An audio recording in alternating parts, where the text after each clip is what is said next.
Bismillahirrahmanirrahim. Assalamualaikum warahmatullahi wabarakatuh.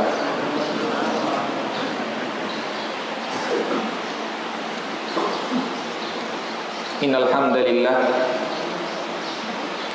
nahmaduhu wa nasta'inuhu wa nastaghfiruh wa na'udzu billahi min syururi anfusina wa sayyiati a'malina.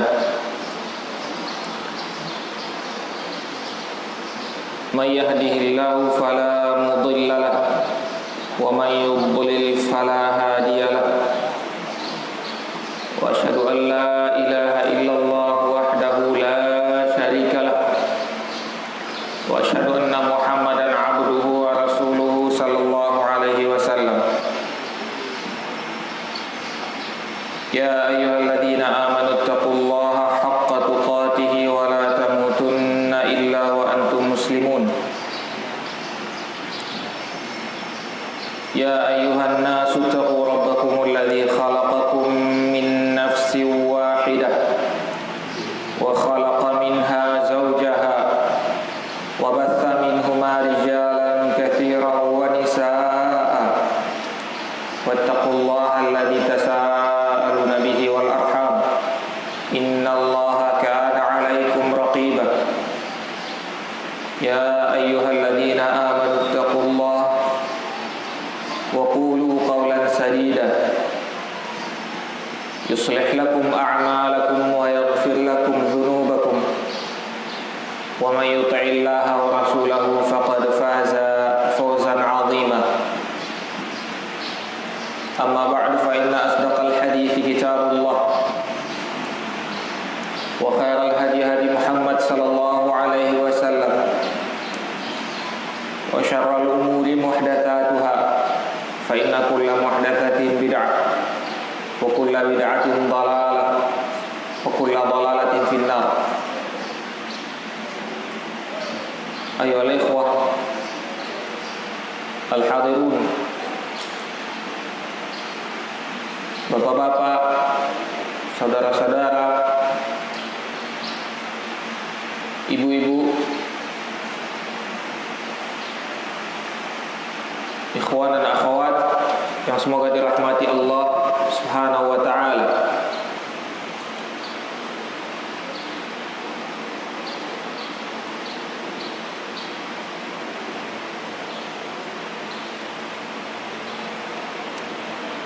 Segala puji bagi Allah. Allah mudahkan pertemuan kita dan Allah takdirkan pertemuan kita pada pagi menjelang siang hari ini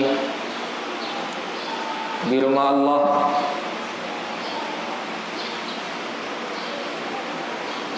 di masjid yang diberkahi Allah ini.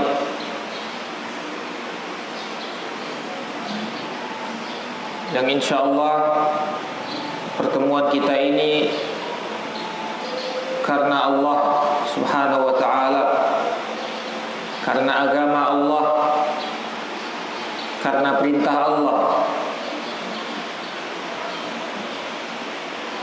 Kita mohon kepada Allah Subhanahu wa ta'ala agar menerima amal soleh kita ini menjadi pemberat timbangan kebaikan kita di hari kiamat. Dan sebagaimana Allah kumpulkan kita di masjid ini, kita mohon kepadanya agar Dia Azza wa Jalla kumpulkan kita juga di surganya bersama Rasulullah sallallahu alaihi wasallam, ma'an nabiyyin was siddiqin was syuhada'i was salihin wa hasuna ulaika rafiqa, bersama para nabi, bersama para syuhada, jazakallahu khairan,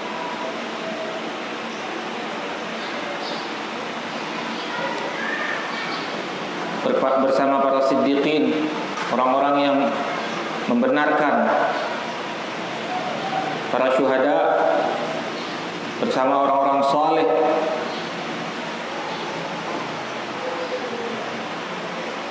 dan merekalah sebaik-baiknya teman dekat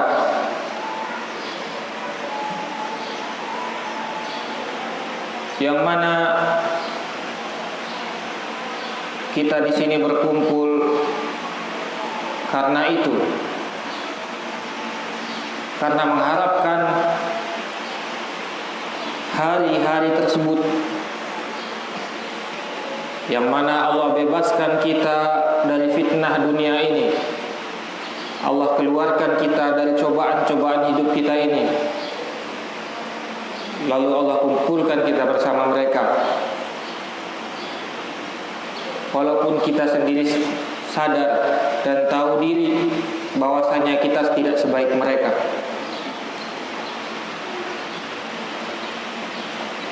tapi kita mempunyai Rabb yang Karim, Tuhan yang pemurah, memberi tanpa perhitungan.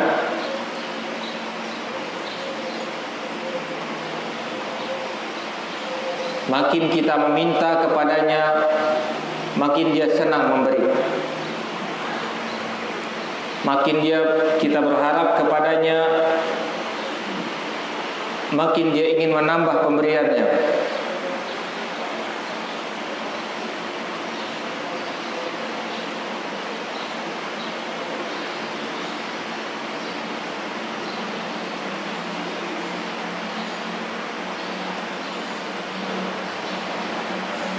Bagaimanakah cara atau persiapan kita untuk menuju tujuan kita tersebut?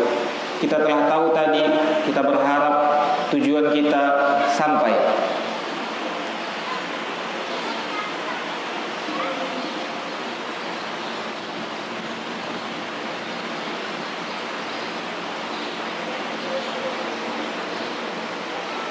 Allah berfirman di dalam surat As-Saffat ayat 84, yauma la yanfa'u malun wala banun. Nanti pada hari itu, hari yang kita bicarakan tadi, tidak bermanfaat malun, harta tidak ada manfaatnya. Yang kita kumpulkan hari ini tidak ada manfaatnya. Wala banun, ataupun anak-anak yang kita bahagia bersama mereka hari ini, tidak ada manfaatnya nanti pada hari tersebut.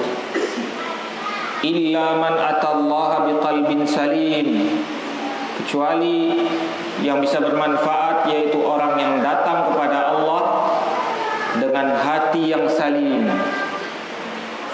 Allahu Akbar.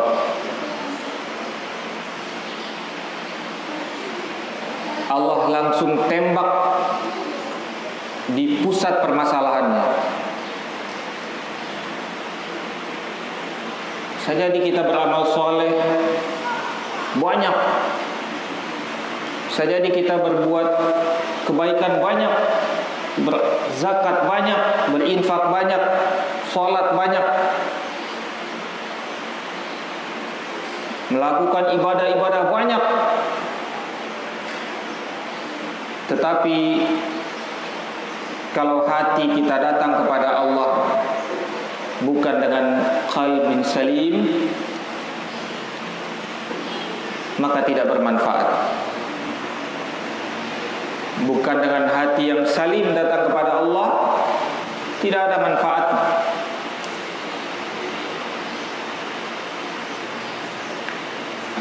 Nah, apa itu qalbun salim? Apa itu hati yang selamat?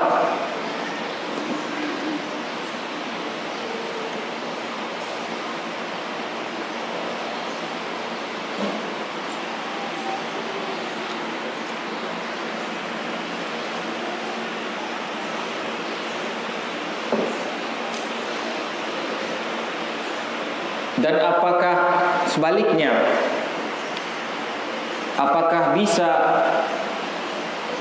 orang-orang yang berbuat maksiat di dunia ini, berbuat kesalahan di dunia ini, lemah ibadahnya, lemah amalnya di dunia ini, bisa jadi saja dia datang kepada Allah dengan qalbun salim? Bisa. Allahu Akbar. Betapa hebatnya hati ini diciptakan Allah. Subhanallah. Benda yang sangat kecil tapi menentukan semua perjuangan kita.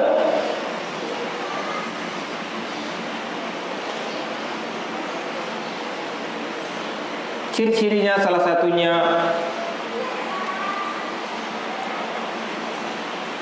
yang paling penting, yaitu ciri-cirinya antubghidu kulla syai'in haramahullahu azza wa jalla. Kita membenci semua yang diharamkan Allah Subhanahu wa taala.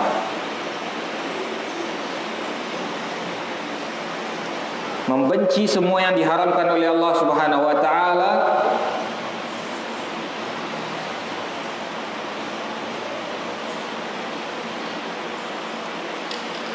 Selanjutnya kita beriman dan membenarkan apa yang datang dari wahyu Allah dan sunnah Rasulullah duna syak, tanpa ada rasa ragu di dalamnya atau bimbang.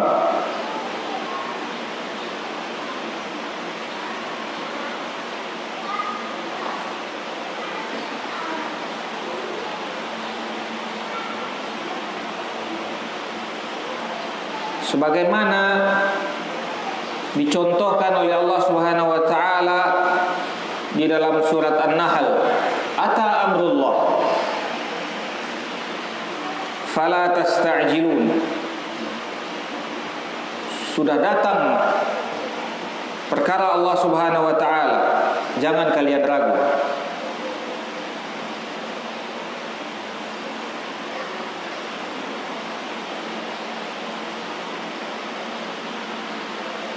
Ini ancaman Allah Subhanahu wa taala, hari kiamat, segala macam ancaman, tapi dipakai sirah ata, sudah datang, padahal belum datang. Seakan-akan benar-benar yakin 100%, tidak ada sedikit pun keraguannya. Amrullah, perkara Allah pasti akan datang. Allah menjelaskan dengan sigat madhi, bahasa yang sudah terjadi. Siapa yang bisa, mungkin sudah belajar bahasa Arab, seakan-akan tidak ada sedikit pun keraguan di dalamnya. Ata amrullah, sudah datang perkara Allah. Kita ketahui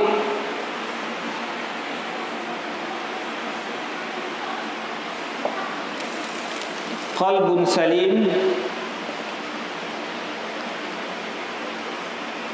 yang diperintahkan Allah Subhanahu wa taala untuk kita datang dengan hati tersebut, hati yang salim tersebut, tidak bisa kita ketahui,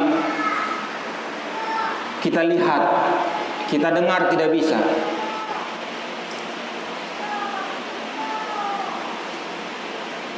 Bahkan juga tidak bisa kita rasakan. Allah yang tahu. Mungkin kita juga tahu. Bahkan kadang-kadang kita juga tidak tahu dengan hati kita. Ada orang yang jatuh kepada riya, dia menyangka dia sedang ikhlas. Bahkan diri kita sendiri kadang-kadang tidak kenal dengan hati kita.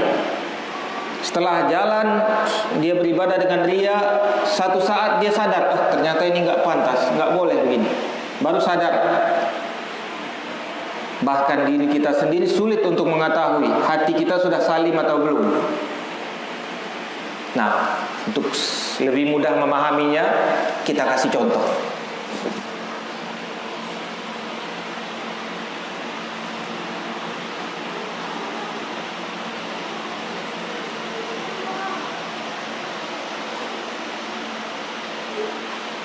Contohnya mungkin cerita dari nas-nas agar kita gampang memahaminya. Apalagi sekarang siang, jadi takutnya ada yang ngantuk. Kita bacakan cerita dari nas hadis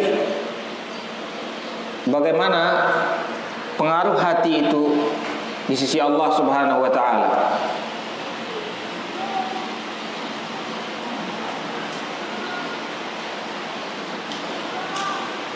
Di dalam hadis dari Abi Hurairah mengatakan kana rajulani min bani Israil mutawakhiyaini ahaduhuma mujtahid fil ibadah wal akharu mudhnib fa absara al mujtahidul mudhniba ala dhanbin. Di zaman Bani Israel ada dua orang dekat sahabat. Yang satu orang yang sangat bersungguh-sungguh dalam ibadah, mujtahid fil ibadah, sungguh-sungguh. Yang satunya pembuat dosa, pendosa satunya, suka berbuat dosa.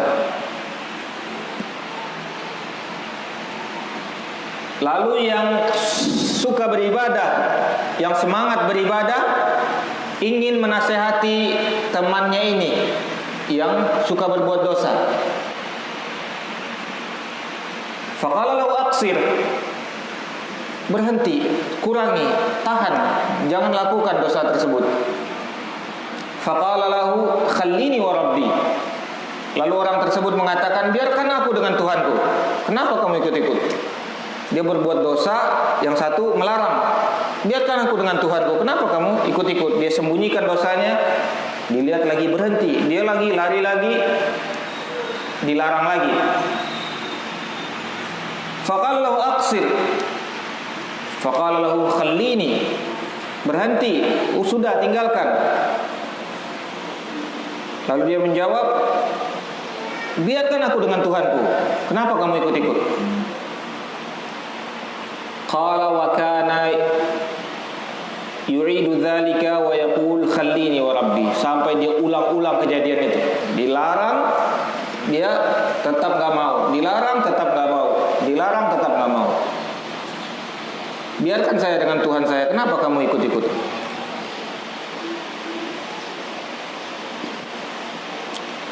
Hatta wajadahu yawman ala dhanbin fasta'zamahu faqala waihaka aqsir. Pada suatu hari dia melihat temannya ini berada di dalam dosa yang lebih besar lagi.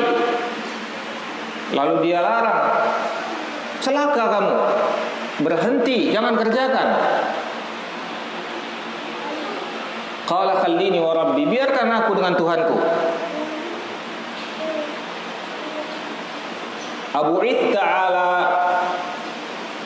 Abu'ithta alayya raqiban, kata, apakah kamu diutus oleh Allah untuk memata-matai aku?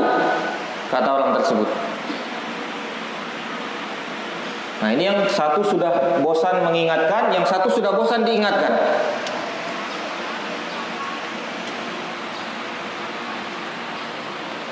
Abu'ithta alayya raqiban, apakah kamu diutus oleh Allah untuk memata-matai aku?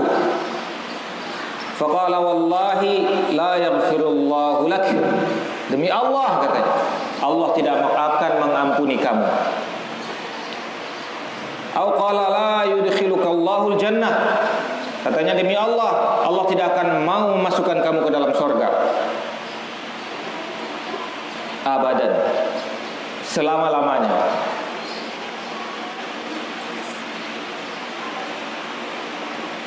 Faba'atha 'alaihima malakun faqubida arwahahuma, lalu diutus kepada mereka berdua malaikat, lalu diambil, dicabut nyawa mereka kedua-duanya. Fajtama'a 'indallahi 'azza wa jalla, lalu dia berkumpul di hadapan Allah Subhanahu wa taala keduanya. Faqala Rabbuna lil mujtahid akunta 'aliman aw kunta qadiran 'ala ma fi yadi. Lalu Allah berkata kepada orang yang bersungguh-sungguh dalam beribadah tadi, apakah kamu orang yang lebih tahu,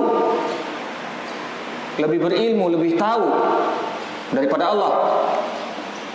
Akunta aliman au kunta qadiran ala ma fi yadi, apakah kamu lebih tahu ataukah kamu lebih berkuasa atas sesuatu yang ada di tanganku, kata Allah Subhanahu wa taala. La haula wala quwwata illa billah. Am tuhadziru rahmati ala abdi, apakah kamu mau melarang rahmatku datang kepada hambaku?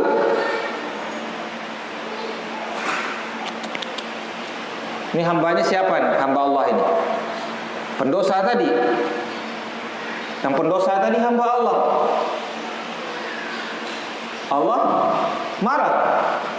Apakah kamu lebih tahu yang dimarahin yang ahli ibadah? Apakah kamu lebih tahu ataukah kamu lebih berkuasa dengan apa yang ada di tanganku, kata Allah SWT? Ataukah kamu ingin menghalangi rahmatku aku berikan kepada hambaku?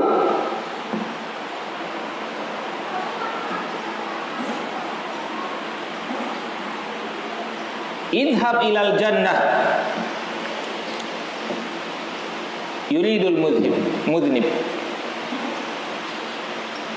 Pergilah kamu ke sorga, kata Allah kepada pendosa tadi. Pergilah kamu ke sorga. Wa qala al-akhar idhabu bihi ilan nar. Dikatakan kepada ahli ibadah tadi, bawa dia ke neraka. Allah, la haula wala quwwata illa billah.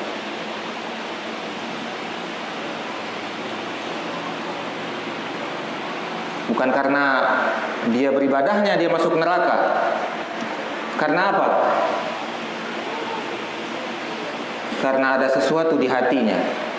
Apakah kamu merasa lebih tahu, kata Allah? Apakah kamu merasa di dalam hati ini? Apakah kamu merasa lebih tahu? Apakah kamu merasa menguasai apa yang ada di tanganku? Apakah kamu ingin hati semuanya menghalangi rahmatku aku berikan kepada hambaku? La haula wala quwwata illa billah. La haula wala quwwata illa billah. Allahumma ighfir lana wa tub.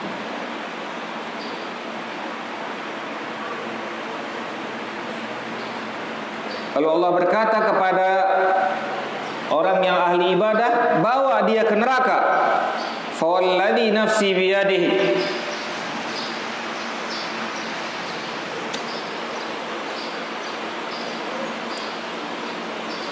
latakallama bikalimatin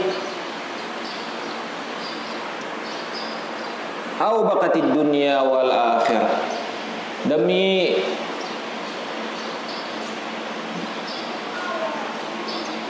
ini perkataan Abu Hurairah, demi zat yang jiwaku ada di tangannya, sungguhnya dia telah mengatakan sebuah perkataan yang menghancurkan dunia dan akhiratnya dia.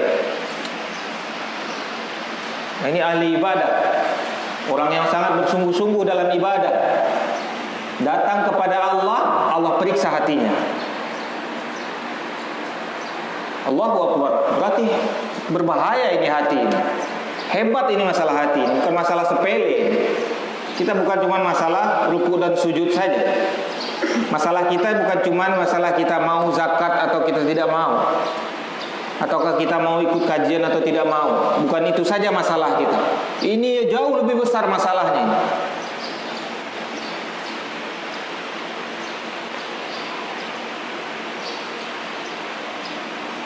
Ketika dia datang kepada Allah, diperiksa Allah hatinya bagaimana. Nah, ini yang pertama.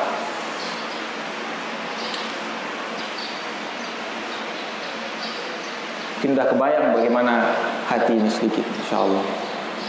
Kita bacakan yang kedua, contoh lagi.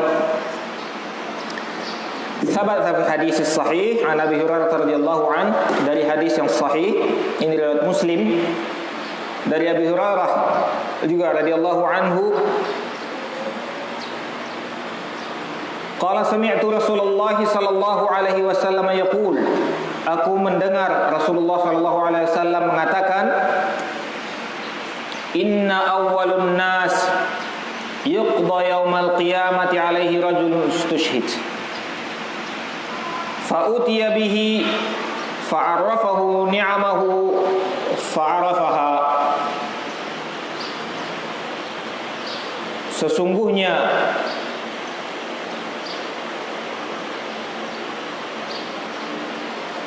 Rasulullah SAW bersabda, orang yang pertama dihakimi, diadili pada hari kiamat siapa? Apakah pezina, pemabuk, penjahat, peminum, pemakan riba, orang munafik, orang kafir? Tidak. Yang pertama diadili oleh Allah Subhanahu wa taala rajulun ustushhid, orang yang mati syahid. Diadili langsung di hadapan Allah Subhanahu wa taala. La ilaha illallah. Ini menakutkan ya. Kita butuh membahas ini banyak-banyak. Menakutkan. Orang yang mati syahid pertama kali diadili oleh Allah Subhanahu wa taala. Lalu dia didatangkan kepada Allah, lalu dilihatkan nikmat-nikmat Allah yang diberikan kepadanya semasa dia hidup. Lalu dia tahu itu nikmat Allah.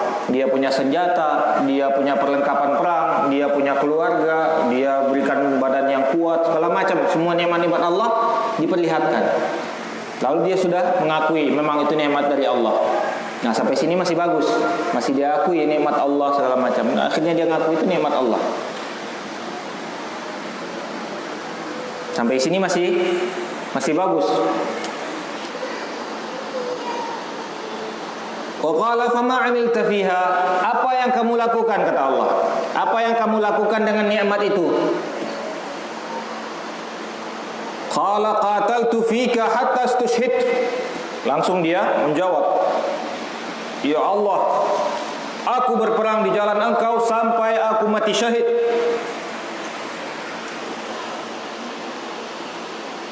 Subhanallah, amalan yang tidak tanggung-tanggung nilainya. Nyawanya dipersembahkan kepada Allah. Kita paling-paling kurban mempersembahkan nyawanya kambing, kita sembah. Ini nyawanya dia dipersembahkan kepada Allah Subhanahu wa taala.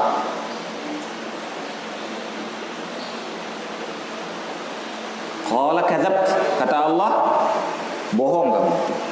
La haula wala quwwata illa billah. Di depan Rabbul Alamin, di depan Rabb kita berdiri. Bagaimana perasaan seorang yang mendengar Rabbul Alamin mengatakan kadzabt, bohong kamu. La ilaha illallah.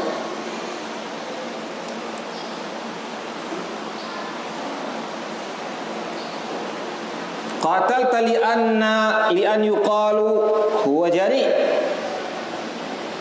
Faqad qil, sesungguhnya kamu berperang supaya kamu dikatakan oleh orang jagoan, jari, orang yang kuat, orang jagoan, pendekar, pahlawan. Baik pahlawan kebangsaan, pahlawan kemerdekaan, pahlawan apa, pokoknya jagoan, pahlawan. Makanya tidak perlu anak-anak kita ajarkan jadi pahlawan, jadi apa. Ajarkan taat kepada Allah sudah. Pahlawan-pahlawan apa? Nanti ditanya Allah hatinya. Kamu ingin jadi pahlawan, bukan ingin menghambakan diri kepada Allah. Kata Allah, bohong kamu. Kamu ingin dikatakan seorang dikatakan orang-orang kamu adalah seorang yang berani, seorang pahlawan. Faqad qil, dahulu sudah dikatakan, sudah selesai. Ganjaran buat kamu sudah dapat, upah kamu sudah dapat, kata Allah SWT. Tsumma umira bihi fasuhiba ala wajhihi hatta ulqiya finnar. Lalu diperintahkan untuk membawanya, diangkat kakinya ke atas, diseret mukanya di tanah, ditarik, hina sekali. Ini orang yang berperang di jalan Allah, hina sekali dibuat Allah. Dia angkat kakinya ke atas, ditarik mukanya, diseret-seret di tanah, lalu dilemparkan dari atas, dilemparkan ke neraka. Pertama kali masuk neraka ini. Orang kafir belum, orang musyrik belum, orang pezina belum, penjahat-penjahat belum. La haula wala quwwata. Ini bahayanya ini masalah hati ini. Kita mohon pada Allah Subhanahu wa taala agar menjaga hati-hati kita. Semoga Allah berikan kita hati yang salim.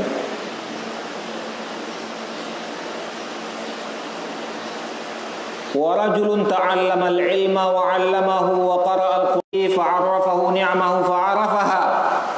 Qala wa ma 'amilta? Fama 'amilta fiha. Lalu orang yang diberikan Allah ilmu.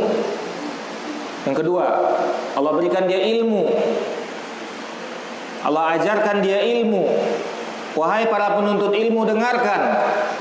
Orang yang diajarkan Allah ilmu, diberikan Allah ilmu, lalu dia membaca Al-Quran, lalu dia datang ke hadapan Allah, lalu diperlihatkan nikmat-nikmat Allah, lalu dia mengakui nikmat-nikmat tersebut, lalu Allah bertanya, apa yang kamu lakukan dengan nikmat itu? Qala ta'allamtul ilma wa 'allamtuhu wa qara'tu fikal Qur'an. Aku, ya Allah, aku belajar ilmu, aku mengajar ilmu, aku membaca Quran untuk engkau, ya Allah. Qala kadzabt. Kata Allah, bohong.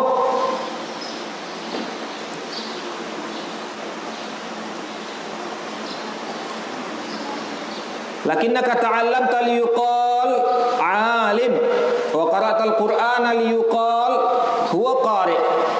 Tetapi kamu belajar ilmu supaya dikatakan kepadamu orang alim, ditunjuk orang alim, masya Allah, syekh, kiai, buya, ustaz, muallim. Yang dia inginkan liyuqal, agar mendapatkan posisi tersebut.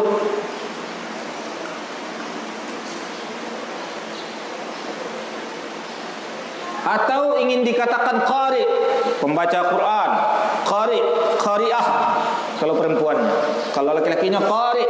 Jadi yang ngapal-ngapal Quran kalau ada di sini tidak perlulah sibuk-sibuk MTQ segala macam. Qari ini, qari itu.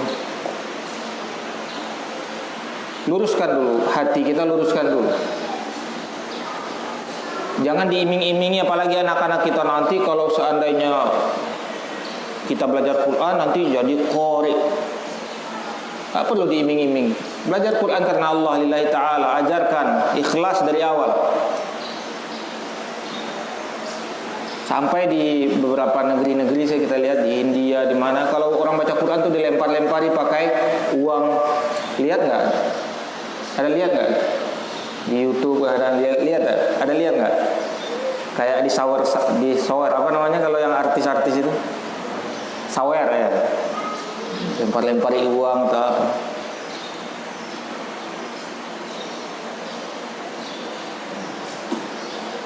Menakutkan ini. Mending dagang aja di pasar sudah. Tidak membahayakan akhiratnya. Kalau nggak lurus-lurus niat nuntut ilmu, hati-hati, takut kita, lebih berbahaya lagi.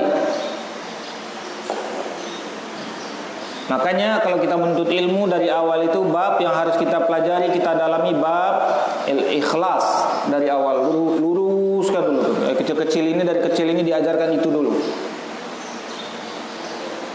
Jangan ijazah-ijazah dulu. Yang diajarkan ikhlas, takwa, luruskan niat kepada Allah. Itu lama, para ulama lama belajar itu. Kata para ulama, kata Imam Malik, saya belajar adab lebih lama daripada belajar ilmu. Belajar ilmu ini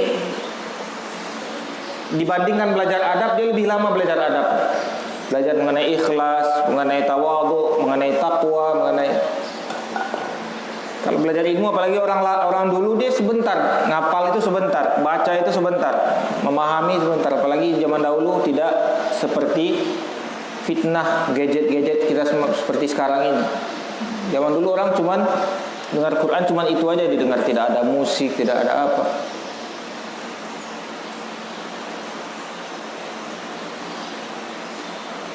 Kata Allah, faqad qila thumma umira bihi fasuhiba ala wajhihi hatta ulqiya finnar. Kata Allah, sungguh sudah dikatakan kepadamu, kamu sudah dapat yang kamu inginkan. Lalu ditarik kakinya ke atas, diseret mukanya di tanah, dilemparkan ke kerak neraka. Membaca Quran itu. Ada yang ngapal Quran di sini? Ada enggak? Banyak. Nah, hati-hati. Hati-hati. Lurus sudah niat lurus.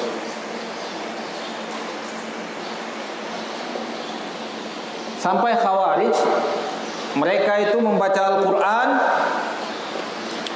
Kata Nabi SAW, kalau kamu lihat ibadah mereka, kamu akan merasa kecil ibadah kamu. Ibadah sahabat ini, merasa kecil ibadah sahabat itu. Kalau dibandingkan ibadah Khawarij, yaqra'una Al-Quran, mereka membaca Al-Quran, la yujawizu hanajrahum, tidak sampai ke leher mereka. Maksudnya tidak masuk ke hati mereka. Baca Quran di sini aja. Para penghafal Al-Quran, malam tidurnya sedikit, sibuk sholat, siang makannya jarang, kadang makan kadang tidak, sibuk puasa, tapi hati mereka berbahaya.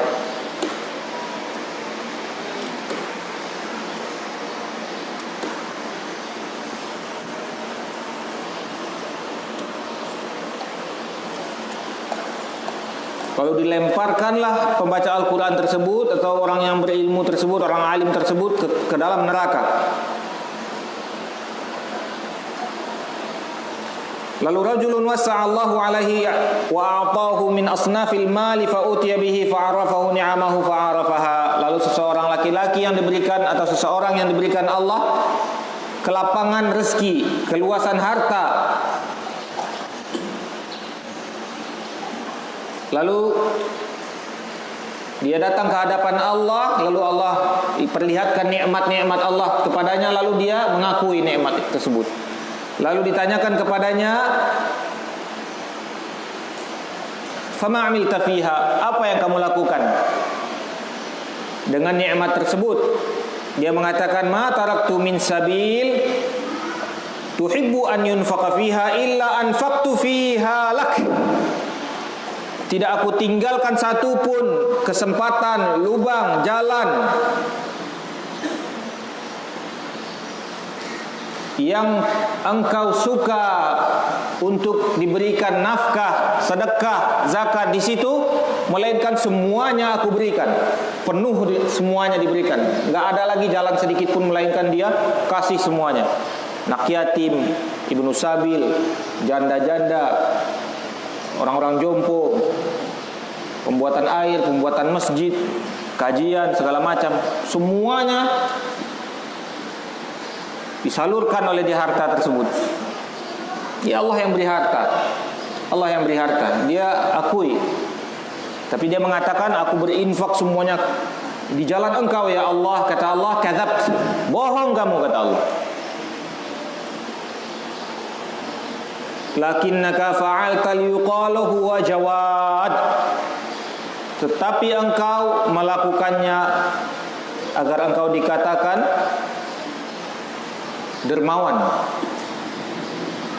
orang yang suka memberi, orang ringan tangan.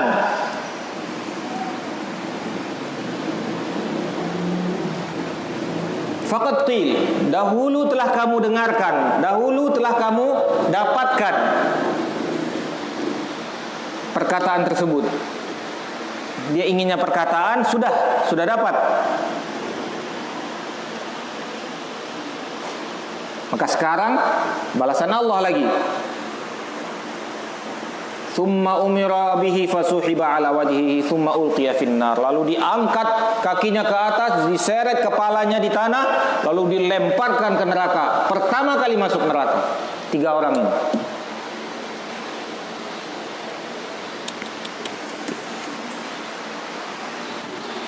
Ngeri nggak Pak? Ngeri masalah hati ini nih, bukan masalah sepele. Ini bukan masalah sepele. Kadang-kadang kita bisa bertengkar dengan teman-teman kajian, dengan perebutan-perebutan macam-macam. Kalau dilihat sama-sama ikhwan kita, sama-sama teman-teman ngaji kita. Tapi kok aneh? Kata Imam Syatibi kalau nggak salah, kalau seandainya kalian lihat sesama ahlus sunnah berselisih, maka mereka berselisih bukan karena sunnah. Ada sesuatu di dalamnya.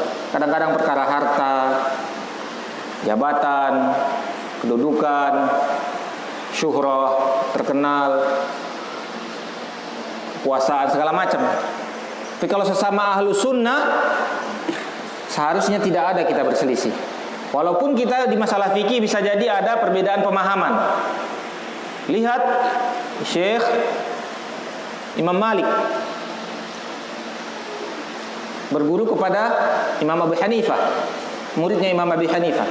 Tidak ada mereka bertengkar walaupun berbeda fikihnya. Tidak ada berselisih. Imam Malik didatangi oleh Imam Syafi'i. Imam Syafi'i berguru kepada Imam Malik. Jauh berbeda fikihnya. Macam-macam perbedaan keilmuannya. Tapi mereka tidak ada berselisih. Imam Ahmad apalagi, muridnya lagi dari Imam Syafi'i. Ketika datang ke tempat Syafi'i, bahkan dia mengikuti fikihnya Syafi'i. Walaupun Imam Ahmad jauh lebih banyak hafalan hadisnya daripada Imam Syafi'i, tapi tidak ada mereka berselisih. Makanya ahlu sunnah kompak berkumpul, tidak ada perselisihan itu kecuali ada masalah hati di dalamnya. Kalau masalah hati ini yang menakutkan, susah dilihat. Sama-sama berjenggot, sama-sama ke masjid, ada masalah ternyata di dalamnya na'udzubillah min dzalik, bukan masalah syariat atau bukan masalah sunnah. Nah, ini kita lihat bagaimana pengaruh hati bagi orang-orang soleh. Kesolehannya ternyata sia-sia. Amal ibadahnya ternyata sia-sia, yang zahir. Karena iman itu tidak cukup dengan yang diamalkan secara zahir saja. Siapa yang bisa mentarifkan iman? Iman itu ada 5. Yang kita lakukan semuanya ini iman insyaallah. Salat, belajar, salaman, tersenyum, semuanya iman. Iman itu banyak cabangnya. Siapa yang bisa mentarif iman? Katanya banyak penuntut ilmu di sini. Ada yang penuntut ilmu di sini? Penuntut ilmu semua di sini kan? Apa ta'rif iman? Hah? Ta'rifnya, iman itu apa menurut ahlu sunnah? Hah? Yang paling tinggi tauhid. Iya, ta'rif iman itu tasdiqun bil qalb, qaulun bil lisan, amalun bil arkan,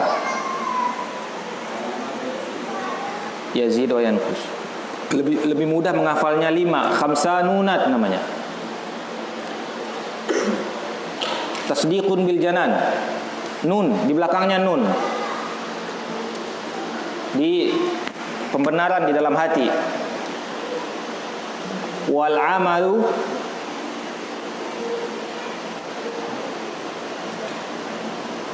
afwan tasdiqun bil janan. Lalu al-qaulun bil lisan, perkataan di dalam lisan, nun juga. Wa amalun bil arkan, nun juga. Yazidu bi ta'atir rahman wa yanqusu bi ta'ati syaitan. bertambah dengan mentaati Rahman yaitu Allah, berkurang dengan mengikuti mentaati syaitan.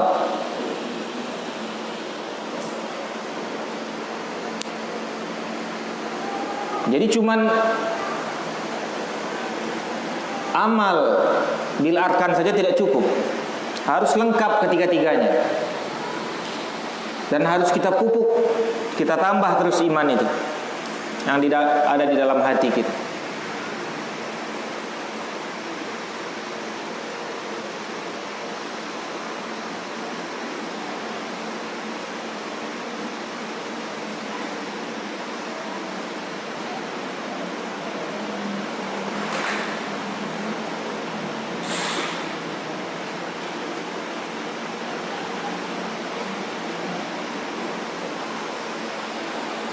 Sekarang sebaliknya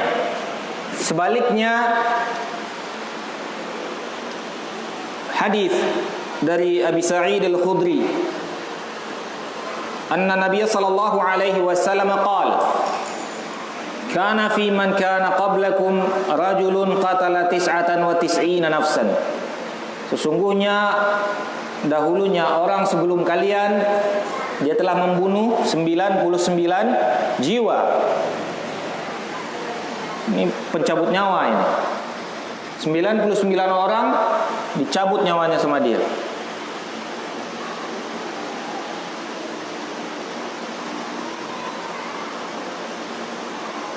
Fasa'ala an a'lami ahli al-ardi fadulla ala rahibin fa'atahu faqal innahu qatala 99 nafsan fahal lahu min taubah? Qala la. Lalu dia bertanya kepada orang yang paling alim. Dia bertanya kepada orang yang paling alim di dunia yang dia ketahui. Lalu ditunjuki oleh orang yang paling alim itu rahib. Zaman dahulu pendeta Bani Israel.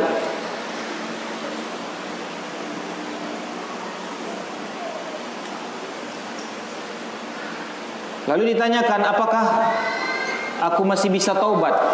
Apakah dia ini masih bisa taubat? Faqala la, kata dia, tidak. Faqatalahu fakammala bihi mi'ah. Lalu di tempat itu dia potong satu lagi. Dia cukupkan berapa? 100. Jadi tanggungan daripada sudah gak bisa taubat, sudah tanggung satu lagi aja, biar 100. Dia sudah bingung, dia mau mencari tempat taubat.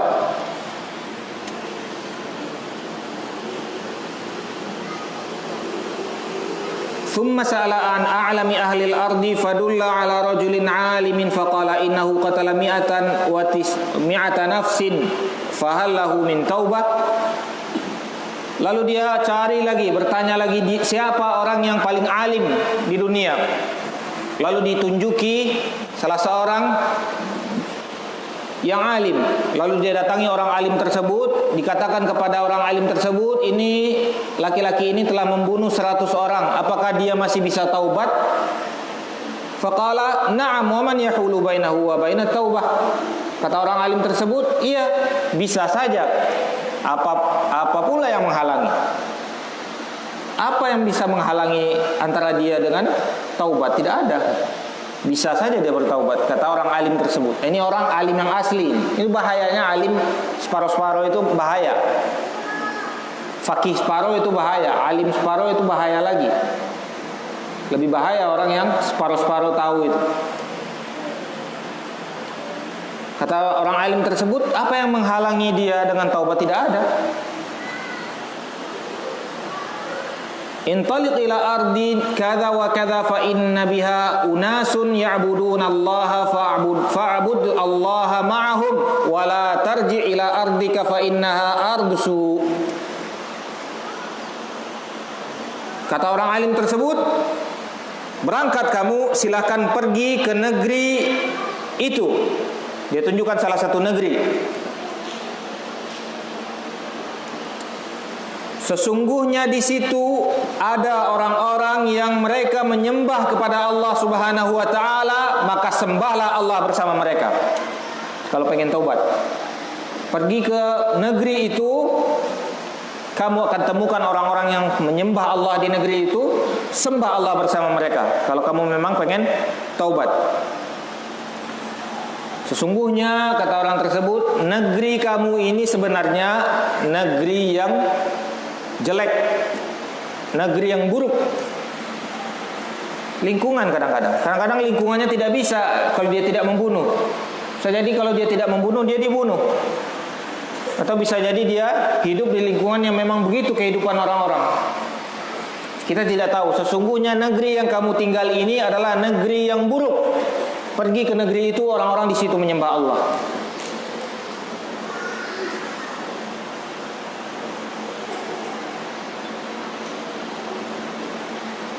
Maka berangkatlah dia sampai dia berada di pertengahan jalan di antara negeri yang dia tuju dengan negeri yang jelek yang sebelumnya dia tempati.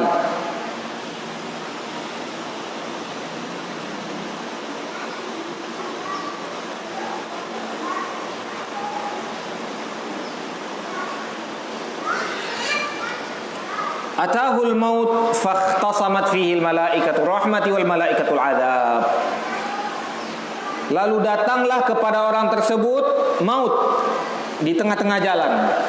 Belum sempat taubat ini. Di tengah-tengah jalan mati dia. Dia mau rencana taubat. Kalau di dalam hatinya mungkin sudah, tapi dia rencana mau mengikrarkan taubatnya tersebut, pergi ke negeri lain.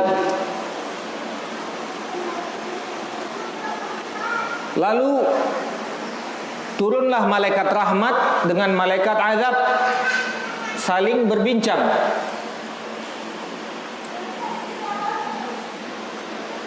Faqalat malaikatu rahmah jaa taiban muqbilan biqalbihi ila Allah. Malaikat rahmat mengatakan, ini orang datang untuk bertaubat dengan hatinya. Dia bukakan hatinya menghadap kepada Allah Subhanahu wa taala, datang untuk bertaubat. Ini syahid yang kita garis bawahi. Dia datang dengan hatinya terbuka untuk bertaubat kepada Allah Subhanahu wa taala. Jaa taiban muqbilan biqalbihi ila Allah wa qalat malaikatul azab innahu lam ya'mal khairan qat. Malaikat azab menjawab, tetapi dia belum sedikit pun berbuat kebaikan. Gimana? Gimana dibilang orang baik? Satu pun belum pernah berbuat baik. Sini kita ketahui malaikat itu sesuai perintah Allah saja. Kalau yang masalah ini khilaf mereka. Malaikat juga tidak tahu semuanya. Malaikat tidak mengetahui semuanya. Pada masalah ini khilaf malaikat, ragu malaikat. Yang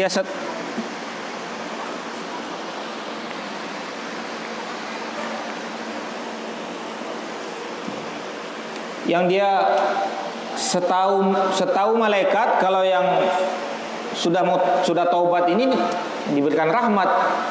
Setahu malaikat azab, kalau yang tidak beramal ini bagaimana caranya diberikan rahmat? Kan dia belum ada sedikit pun kebaikan. Lalu Allah Subhanahu wa taala faja'alu bainahum faqala qisu ma bainal ardaini fa ila ayyatihi makana adna fa huwa lah.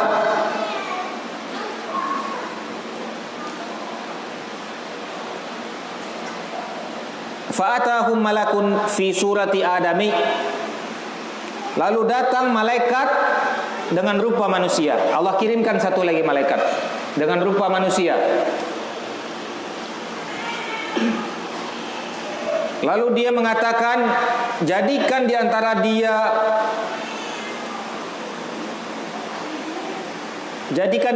dia ini dua timbangan. Lalu timbanglah di antara keduanya kemana dia lebih dekat. Dalam riwayat lain dijengkal. Jengkal mana yang paling banyak? Ke tempat dia tuju, tempat taubat, atau ke tempat sebelumnya, ke tempat dia bermaksiat. kemana dia lebih dekat, maka itu adalah haknya. Tempat itu adalah haknya. Kalau dia ke tempat taubat berarti haknya taubat. Kalau dia dekat ke tempat maksiat berarti dia dekat ke maksiat. Faqisuhu fawajaduhu adna ila ardil lati arada faqabadathu al malaikatur rahmah. Akhirnya mereka menimbang mana yang lebih dekat. Timbang satu-satu sampai ketemu, ternyata dia sedikit lebih dekat ke tempat dia bertaubat. Hampir sama, kiri sama, kanan sama. Diukur, ternyata sedikit lebih dekat ke tempat dia bertaubat. Maka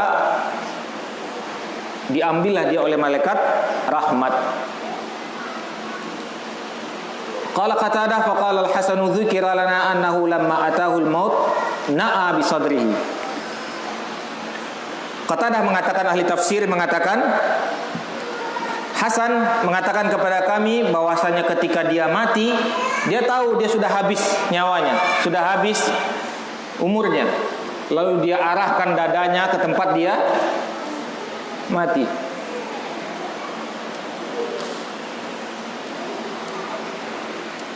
Seakan-akan dia berusaha untuk lebih dekat. Seakan-akan dia tahu dia belum sampai nih, masih pertengahan. Lalu dia arahkan dadanya sedikit ke tempat dia mati. Ini bagaimana hatinya datang kepada Allah Subhanahu wa taala. Padahal sedikit pun tidak pernah berbuat kebaikan. Berbuat dosa mungkin tidak pernah orang sebelum dia berbuat seperti yang dia perbuat. Bahkan sesudahnya mungkin Allah taala bisa jadi belum ada. Membunuh 100 orang. Dan diantara yang dia bunuh ahli-ahli agama. Main potong-potong saja dia. Tapi dia membawa sesuatu yang sangat berharga ke hadapan Allah Subhanahu wa taala. Bukan cuma amal yang dia bawa. Ada sesuatu yang sangat berharga nilainya di sisi Allah Subhanahu wa taala yang dia bawa ke hadapan Allah. Yaitu hatinya. Dia datang dengan hati terbuka untuk tobat kepada Allah Subhanahu wa taala. Maka ini bukan hal sepele hati ini di sisi Allah SWT. Sedikit pun tidak pernah berbuat kebaikan. Anak-anak kita saja sudah banyak berbuat kebaikan. Kadang-kadang dia salami kita, dia senyum segala macam. Banyak kebaikan anak-anak kita. Ini orang sudah tua, pembunuh, penjahat segala macam. Sedikit pun tidak pernah berbuat kebaikan.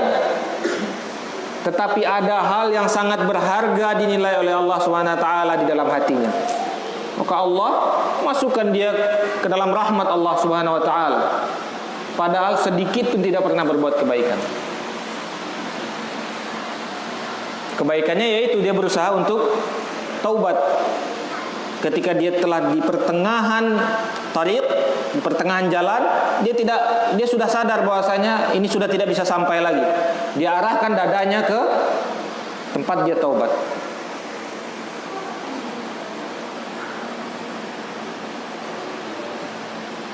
Semoga Allah SWT terima taubat kita sebelum kita menemui Allah SWT.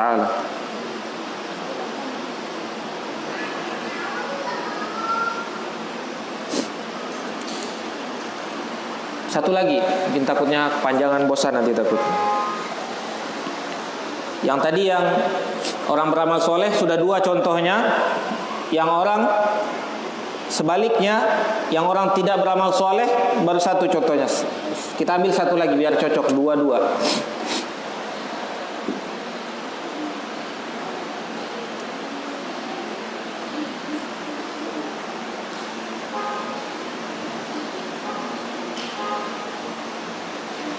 Dari Abi Sa'id radhiyallahu anhu 'an Nabi sallallahu alaihi wasallam,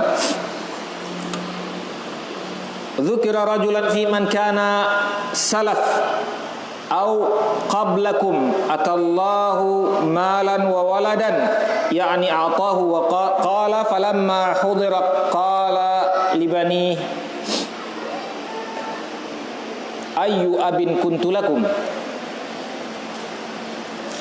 Dari Abi Sa'id, dari Rasul Nabi sallallahu alaihi wasallam dikatakan bahwasanya ada seorang laki-laki yang hidup pada zaman terdahulu. atau hidup sebelum kalian. Allah berikan kepadanya harta dan anak-anak.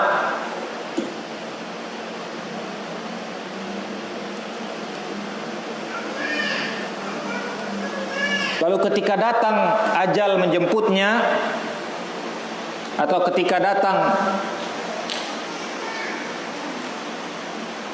waktunya, dia merasa sudah waktunya dia untuk mati, dia kumpulkan anak-anaknya. Dia mengatakan kepada anaknya, ayu abin kuntulakum, bapak seperti apa aku di mata kalian? Dia kumpulkan anak-anaknya, dia katakan, wahai anak-anakku, bapak apa aku di mata kalian? Bapak seperti apa aku di mata kalian?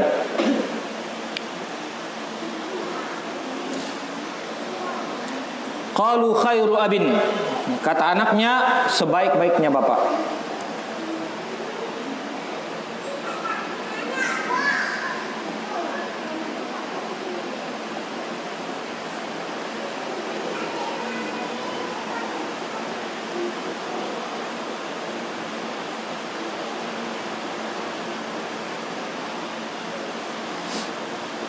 Fa innahu lam yabta'ir 'indallahi khaira, padahal sesungguhnya dia tidak mempunyai kebaikan di sisi Allah. Fasaraha Qatadah ahli tafsir mentafsirkan, lam yudakhir, dia tidak pernah mengumpulkan atau mempersiapkan kebaikan untuk dirinya.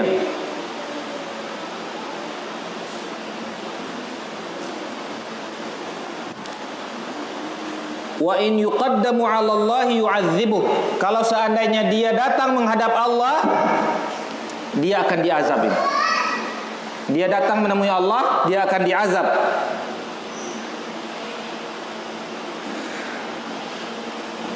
Dan dia juga sudah tahu, kalau saya datang menemui Allah, saya akan diazab Allah ini. Dia juga sudah sadar. Tahu diri orangnya. Kalau saya datang menemui Allah, ini saya bisa diazab ini kalau begini nih.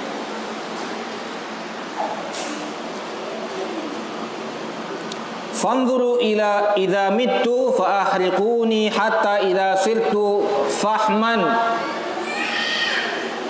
fashaquni atau qala fashaquni.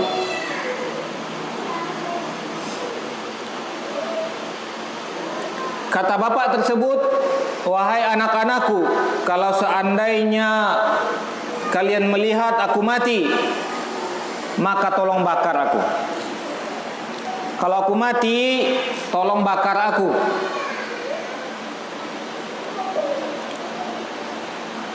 Sampai ketika aku telah menjadi arang dan debu,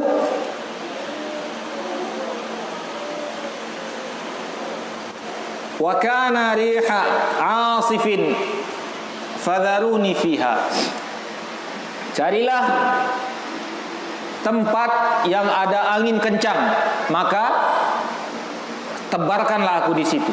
Jadi hilang dia pengen hilang. Tebarkan debu aku di tempat yang angin kencang sampai hilang semua debu-debunya.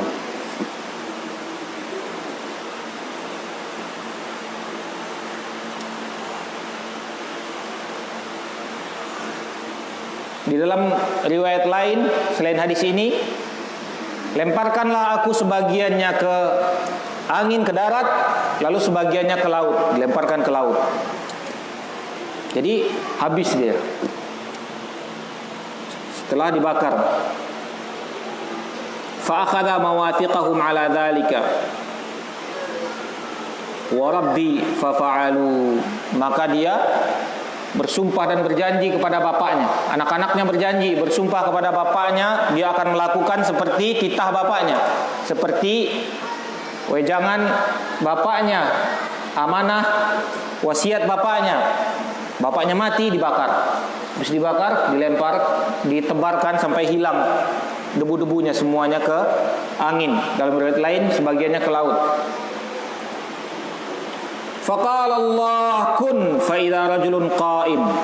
Lalu dia telah merasa hilang, datang suara Allah, kun, jadi, kata Allah.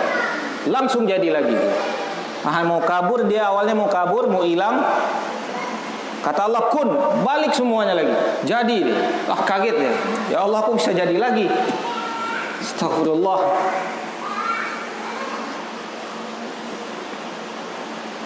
Dia ini jahil. Ini kata para ulama, dosanya bahkan lebih besar lagi daripada orang biasa. Sudah dia tidak punya kebaikan, dosanya banyak. Awalnya dia sudah jelaskan dosanya kepada bapak anak-anaknya. Bahkan terakhir dosanya yang paling berat yaitu dia syak fi qudratillah. Dia ragu dengan kemampuan Allah. Dia sangka Allah tidak mampu.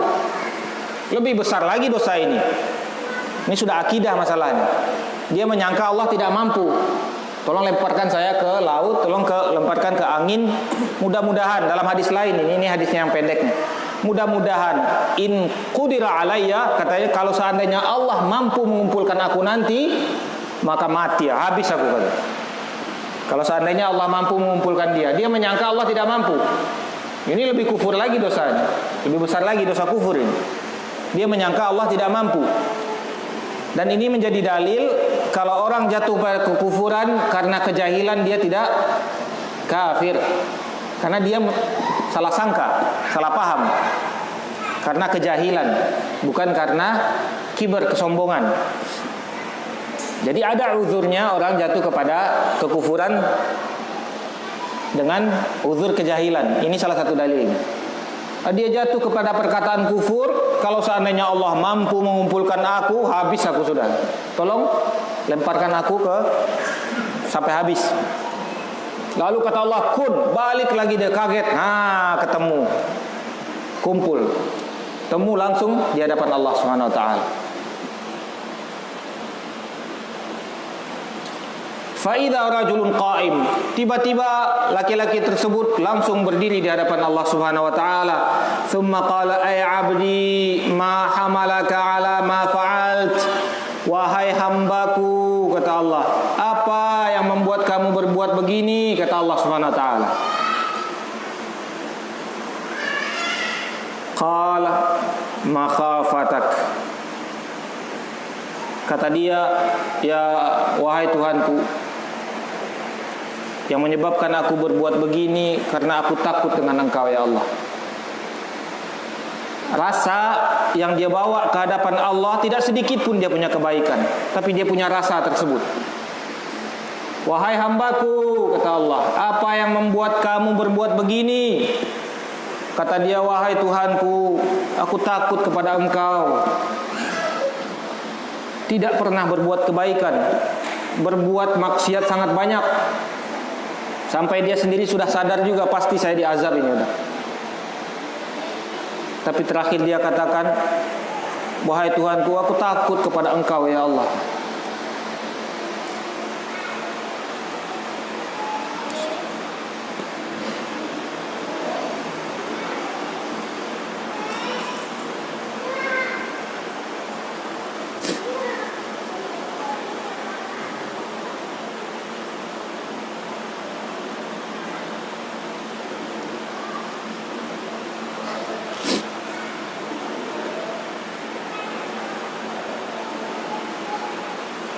Lalu Allah Subhanahu wa taala memutuskan untuk memasukkan orang ini ke dalam rahmat Allah. Lalu dimasukkan dia ke dalam rahmat Allah setelah berapa dosa yang dia perbuat di muka bumi, lalu tidak ada sedikit pun kebaikan yang pernah dia buat, lalu dia terakhir telah berkata-kata kufur kepada Allah Subhanahu wa taala. Apa yang menyelamatkan dia? Ini sudah tidak bisa selamat kalau dalam pikiran kita ini. Dalam kali-kali matematik kita nggak selamat ini. Tapi bukan ukurannya cuma matematik saja di hadapan Allah Subhanahu wa taala. Hati ini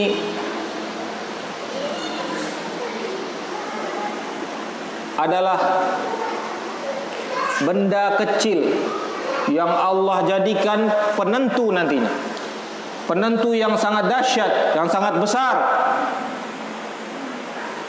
yang menjadi hakim nantinya di hadapan Allah. Yauma la yanfa'u malun wala banun. Hari yang tidak bermanfaat harta-harta dan anak-anak illa man atallaha biqalbin salim, kecuali orang yang datang kepada Allah dengan hati yang selamat. Kita mohon kepada Allah Subhanahu wa taala agar menjadikan hati kita hati yang salim. Tidak ada jalan keluar. Kemana kita bersembunyi di hadapan manusia? Allah lihat semuanya. Allah lihat perbuatan kita. Allah lihat hati kita. Maka kita katakan, wahai ahli-ahli maksiat, jangan putus asa dari rahmat Allah. Ya ibadiyalladzina asrafu ala anfusihim la taqnatu min rahmatillah. Wahai hamba-hamba yang telah melampaui batas kepada diri-diri mereka, jangan putus asa dari rahmat Allah. Innallaha yaghfirudz dzunuba jami'an. Allah bisa mengampuni dosa semuanya. Hadapkan hati kita kepada Allah. Kalau memang kita berbuat maksiat, hendaklah maksiat yang kita lakukan kalau yang seharusnya memang kita tidak berbuat maksiat. Tapi kalau seandainya ada yang jatuh kepada perbuatan maksiat, hendaklah hatinya dalam ketakutan kepada Allah. Berbeda ketika orang berbuat maksiat, dia ketawa-ketawa, santai, berbangga-bangga, mujahir, menampak-nampakkan kepada orang lain, bahkan mencerita-ceritakan kepada orang lain, membangga-banggakan. Berbeda nilainya di sisi Allah Subhanahu wa taala dengan orang yang berbuat maksiat, takut sembunyi-sembunyi, lalu merasakan getaran di jiwanya, tekanan di hatinya, dia tidak mampu, tapi apalah daya. Lalu dia jatuh kepada kemaksiatan, lalu dia segera bertaubat kepada Allah Subhanahu wa taala setelah jatuh kepada kemaksiatan. Bisa jadi ada yang jatuh kepada kemaksiatan. Innal hasanati yudhibna sayyi'at. Lalu dia segera berbuat kebaikan. Sesungguhnya kebaikan hasanat tersebut bisa menghilangkan kejelekan-kejelekan yang dia buat. Maka hendaklah kita, kalau seandainya idza utiya syakar, kalau kita mendapatkan, kata Imam Ibnu Qayyim rahimahullah, kita mendapatkan nikmat, syakar, bersyukur. Wa idza ubtuliya sabar, kalau seandainya mendapatkan cobaan, sabar. Idza adznaba astaghfar, kalau seandainya kita berdosa, cepat kita minta ampun kepada Allah Subhanahu wa taala. Inilah orang yang selamat hatinya. Tidak ada orang yang tidak pernah bersalah kepada Allah. Tidak ada orang yang tidak pernah berbuat keteledoran. Kullu bani Adam khata'un wa khairul khata'ina tawwabun. Sesungguhnya sebaik-baik orang yang bersalah yaitu orang yang cepat bertaubat kepada Allah Subhanahu wa taala. Kenapa? Karena hatinya bersih, hatinya suci, tidak menerima sedikit pun adanya noda di dalam hatinya.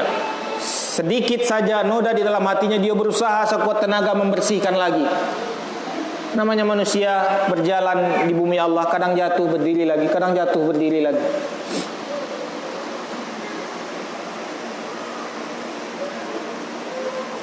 Tetapi hati ini tidak bisa kita bohongi. Allah dan kita yang tahu. Bahkan kita sendiri juga kadang-kadang bisa tidak sadar dengan hati kita. Makanya seharusnya lah kita berikan porsi kepada hati kita ini lebih. Bahkan kalau bisa kita pahami pemahaman ilmu-ilmu hati ini lebih daripada ilmu-ilmu amalan zahir. Bagaimana para sahabat dahulunya, ketika dia berbuat salah, cepat bertaubat kepada Allah Subhanahu wa taala. Ketika dia berbuat amal, sungguh-sungguh mereka menyembunyikan ketakutan kepada Allah Subhanahu wa taala. Dia takut dilihat orang, sembunyikan. Dia berharap ini disimpan di antara dia dengan Allah saja.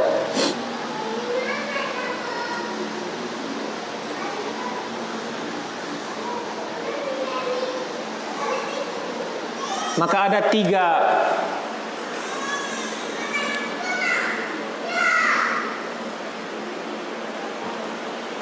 poros atau 3 haluan besar di dalam hati kita ini. Ada 3 rukun di dalam ibadah hati ini. Yang kata para ulama, siapa yang mencukupi ketiga-tiganya ini adalah ahlus sunnah. Siapa yang mengurangi sedikit atau melebihkan sedikit dari yang 3 ini, keluar daripada yang seharusnya, maka dia bisa keluar dari ahlus sunnah wal jamaah. Yang pertama, al-khauf, rasa takut. Ini mulai kita ke teori sekarang. Tadi masih muqaddimah. Sekarang masuk kita ke teorinya. Pertama ada khauf, rukun di dalam hati kita ini, rukun ibadah hati. Yang kedua, khauf artinya rasa takut. Yang kedua, mahabbah, rasa cinta. Yang ketiga, raja, rasa berharap. Yang ketiga, salah satu di antara 3 ini bisa kita selewengkan kepada selain Allah, maka kita bisa jatuh kepada syirik besar. Padahal kita diam-diam saja. Ada nggak orang diam-diam jatuh ke syirik besar, Pak? Ada nggak, Bu?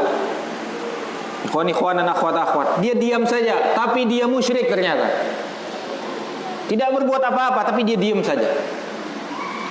Ternyata dia musyrik. Padahal tidak menyembah berhala, tidak menyembah patung, tidak berkata-kata kufur, tidak berbuat perbuatan-perbuatan kufur, tidak pernah sujud kepada kuburan-kuburan. Dia diam saja ini. Ada nggak? Ada nggak? Nanti kita contohkan. Dia diam saja. Tahu-tahu dia kufur besar, lebih kufur lagi daripada Abu Jahal dan Abu Lahab. Bisa nggak? Bisa terjadi. Misalnya orang yang sholat, 2 orang yang sholat, kata para ulama, satunya masuk surga karena sholatnya, satunya masuk jahanam. Satunya masuk jahanam karena sholatnya. 2 orang yang sholat, sholatnya waktunya sama, sholatnya tempatnya sama, sholatnya caranya sama, rukun wajib dan sunnahnya sama, selesainya sama. Lalu dia keluar masjid, satunya masuk surga karena sholatnya, yang satunya masuk neraka jahanam karena sholatnya. Apa yang membedakannya? Ajibu, jawab. Qalbun. Apa yang ada di dalam hati? Sholatnya sunnah, masya Allah. Sifat sholat Syekh Albani misalnya, sesuai semuanya. Rukun syaratnya semuanya masya Allah. Cara wudunya juga masya Allah. Doanya subhanallah. Tapi dia, yang satu masuk surga karena sholatnya, yang satu masuk neraka jahanam karena sholatnya. Yang membedakan apa? Yang satu lagi ada sesuatu di dalam hatinya.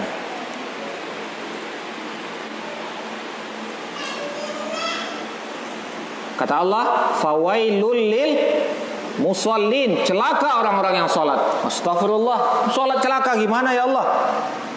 Ya enggak? Sholat dia celaka. Mending dagang aja kita. Dagang nggak ada fawailul lil tajirin, nggak ada celaka bagi orang yang berdagang.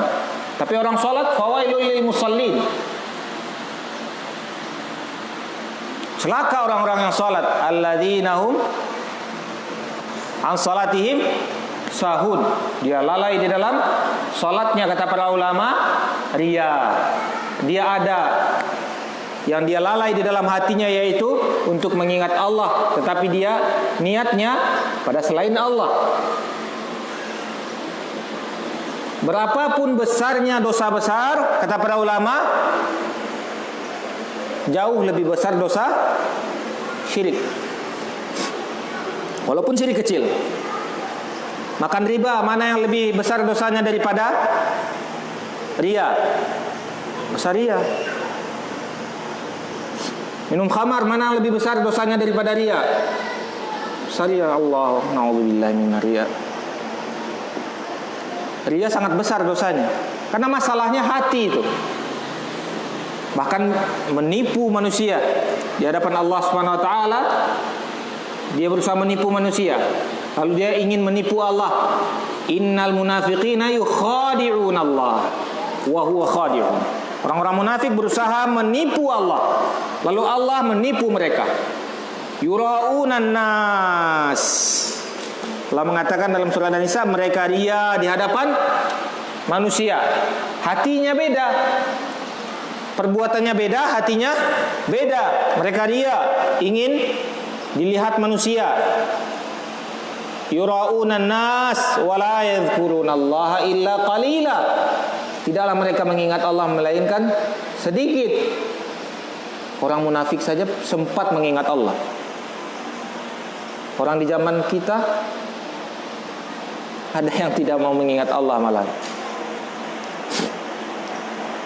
Orang munafik sholat, orang munafik ke masjid, orang munafik bahkan sebagian pergi jihad dahulu. Walaupun orang udah pergi masuk perang, dia pulang.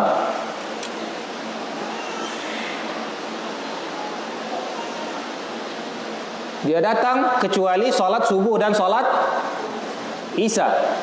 Karena sholat yang subuh dan isya athqalu, sholat yang paling berat bagi orang-orang munafik. Kenapa? Karena zaman dahulu tidak ada lampu, tidak ada. Jadi orang tidak lihat. Kalau orang nggak lihat buat apa? Dia pengen sholat kalau ada yang lihat saja. Kalau tidak ada yang lihat, sudah buat apa sholat? Nah, orang-orang di zaman kita lihat nggak sholat. La haula wala quwata illa billah.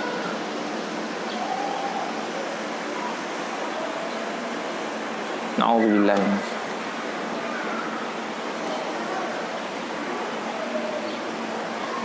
Makanya hati ini sangat menentukan sekali di dalam timbangan di sisi Allah Subhanahu wa taala. Kita jelaskan satu-satu. Khauf tadi, rasa takut. Ini ibadah yang sangat tinggi, seperti sholat, seperti zakat, seperti haji. Khauf ini ibadah. Tapi ibadah tersembunyi di antara kita dengan Allah. Bapak ada nggak khaufnya? Kalau orang bertanya, gampang aja kita bilang ada, atau buat apa kamu pengen tahu segala macam. Kita tidak bisa mengetahui. Tapi kalau sholat kita lihat orang sholat. Khauf, bagaimana kita tahunya? Kita yang rasakan sendiri. Ada nggak di dalam hati kita rasa itu?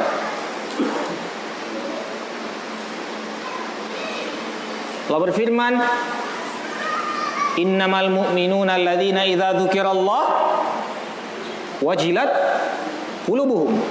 Sungguhnya orang yang benar-benar beriman, ketika dia mengingat Allah, bergetar hatinya. Ada rasa takut, bergetar hatinya. Wa idza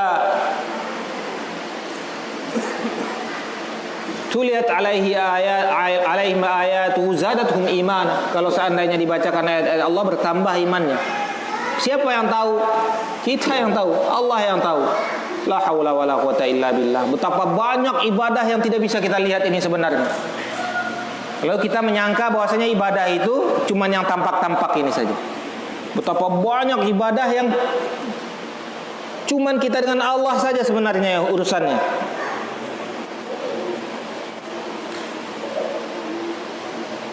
Nah, al-khauf, kata Allah Subhanahu wa taala, menyatakan bahwasanya ini adalah ibadah. Kata Allah, innama dzalikumus syaitan yukhawwifu awliya'ahu fala takhafuhum wa khafuni in kuntum mu'minin. Allah jadikan ini ciri-ciri iman. Kalau kalian benar-benar beriman, sesungguhnya itu mereka adalah syaitan saja, kata Allah. Mereka syaitan. Yukhawwifu awliya'ahu, mereka hanya ingin menakut-nakuti teman-temannya. Fala takhafuhum, jangan sekali-kali kalian takut kepada mereka. Wa khafuni, takutlah kepadaku, kata Allah. In kuntum mu'minin, kalau seandainya kalian benar-benar beriman. Nah, kita uji sendiri, Bang. Kita nih jalan, lalu tiba-tiba ada rasa takut. Kita jalan ke masjid nih, tiba-tiba ada tempat angker misalnya. Nah, di sini kita bisa uji sendiri apa perasaan kita. Jadi kita mengatakan, saya tidak akan takut, saya hanya takut kepada Allah, saya mau pergi ke masjid karena takut kepada Allah. Kita perlihatkan iman kita di dalam hati kita kepada Allah. Ada lagi sebagian takut kita masih pagi, nanti ketemu sama genderuwo atau apa di sini, pocong segala macam. Nanti aja sholatnya di rumah aja. Allah juga tahu kita lagi takut.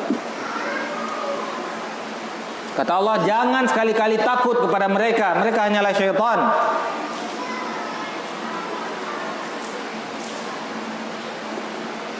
Lalu kata Allah Subhanahu wa taala kepada kaum muslimin, para sahabat ketika berhadapan dengan orang munafik, atakhshawnahum?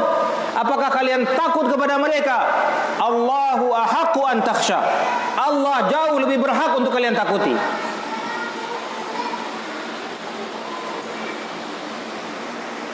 Di hadapan orang munafik ini, sebuah peperangan, kata Allah, atakhshawnahum? Kalian takut kepada mereka? Allah lebih pantas kalian takuti. Lalu para sahabat keluar semangatnya semuanya. Bertambah iman mereka datang ayat tersebut.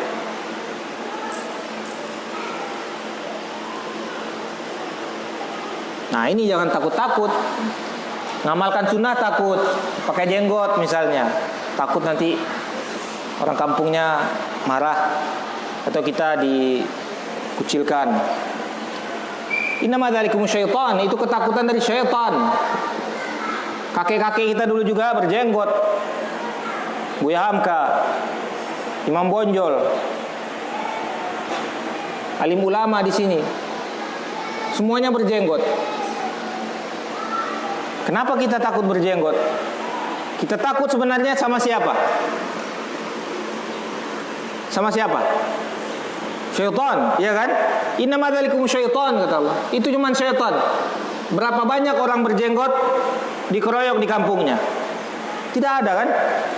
Takut apa lagi kita? Di mana takutnya? Tapi masih banyak yang takut. Takut kenapa? Berarti sesuatu ada di hatinya. Ada syaitan yang mengganggu dia. Jangan takut dengan itu, kata Allah. Takut kepada Allah kalau benar-benar beriman. Yang hebatnya lagi, bapak-bapak ini, istrinya bilang, "Bulia apa jenggot dia? Ijan lah dah." Takui. Sampai. Batu ndak jenggot Pak, bangi bini ambo. Banyak. Jakarta banyak gitu. Saya tidak tahu di sini bagaimana keadaannya. Apalagi di sini, masya Allah, di sini ibu-ibu penguasa di sini ya. Di sini harta harta pusaka semuanya buat ibu-ibu 100% ya. Penguasa, masya Allah di sini ibu-ibu. Taubat ibu-ibu. Ibu-ibu ada di sini. Mudah-mudahan ibu-ibu taubat ketika mendengar ini. Taubat, kembalikan harta itu, harta haram itu. La yahillu mali imrin muslim illa bihaq illa biridha nafsi. Tidak halal harta seorang muslim kecuali dia berikan dengan hati yang ridho. Ibu-ibu diambilin harta kakak-kakaknya, abang-abangnya semuanya. Berani. Iya, saya dengar, saya juga orang sini, saya orang Bukit Tinggi. Apalagi di sini ya, di Jakarta saja begitu. Banyak yang takut dengan istri. Kalau dilihat jenggotnya, masya Allah, pria, lelaki sejati, sampai di rumah langsung keok. Potong janggut dah, iyo dia. Innama dzalikum syaitan. Sesungguhnya itu hanyalah syaitan. Bukan ibu-ibunya syaitan, maaf ya Bu ya. Tapi ibu-ibu itu sedang dikendalikan syaitan. Ada hadisnya. Sebagian wanita ini adalah tentaranya syaitan. Ada hadisnya. Jadi seakan-akan syaitan sering masuk melalui perempuan untuk merusak laki-laki. Contoh terbesar siapa? Contoh terbesar bapak kita, kakek kita, Nabi Adam. Sudah tidak bisa masuk ke Nabi Adam, kemana dia lewat? Lewat melalui Hawa, melalui ibu kita. Jangan takut dengan ibu-ibu. Bapak-bapak, siapa yang takut dengan ibu-ibu di sini? Kita ketawain di masjid nanti. Kita ketawain sama-sama. Takut kepada Allah. Fakhafuni, kata Allah, takut kepadaku.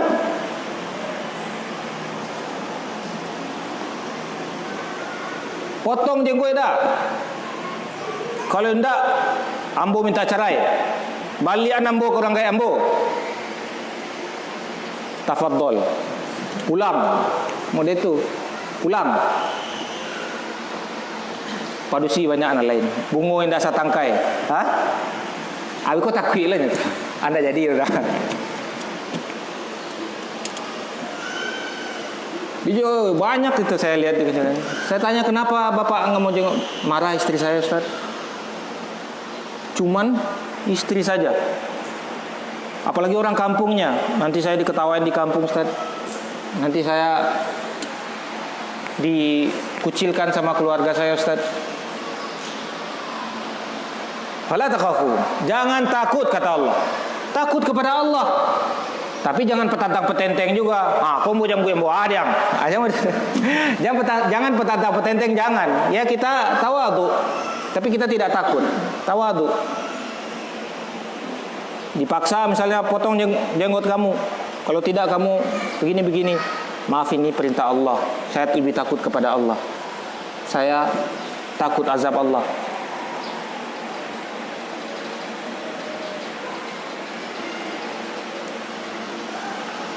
Yang kedua, itu dalil sampai jam berapa nih? Itu dalil tadi khauf. Sudah dicatat dalilnya. Siapa yang hafal dalil? Hafal. Ini mulai ke teori ini. Tadi kan cerita ini supaya nggak ngantuk tadi. Sekarang teorinya ini benar-benar masuk ke pelajarannya. Siapa yang hafal? Satu-satu dulu sudah hafal, nanti kita sambung ke mahabbah. Khauf, siapa yang hafal dalilnya? Yang penuntut ilmu inilah yang ini. Silakan baca dalilnya. Innama dzalikumus syaitan yukhawwifu awliya'ahu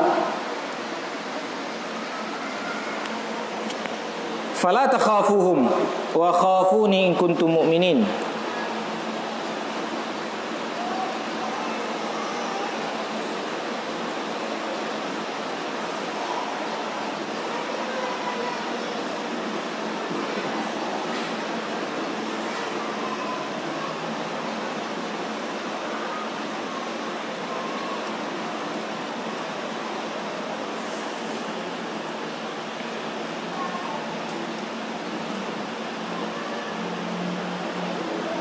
Ada yang bisa mengulang?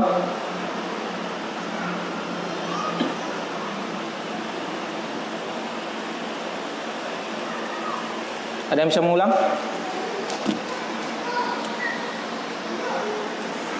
Ada hadiah nggak panitia? Saya lupa, qadarullah nggak bawa hadiah. Panitia ada hadiah nggak? Ada hadiah nggak? Nggak ada. Ada yang bisa mengulang? Siapa yang bisa mengulang? Hadiahnya saya doakan naik haji. Dia doakan, kalau nggak ada apa-apa lagi kita doakan semoga naik haji, dapat haji yang mabrur. Siapa yang bisa mengulang? Innama dzalikumus syaitan yukhawwifu awliya'ahu fala takhafuhum wa khafuni in kuntum mu'minin. Surat Ali Imran ayat 178 75. Siapa yang bisa mengulang?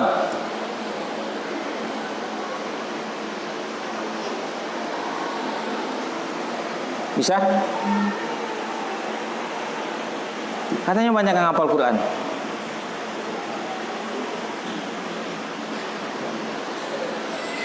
Ini baru juz 3 atau juz 4.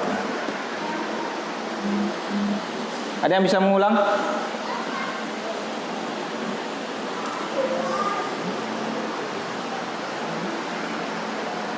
Bisa kayaknya ya. Hah? Ini dulu sering lihat saya.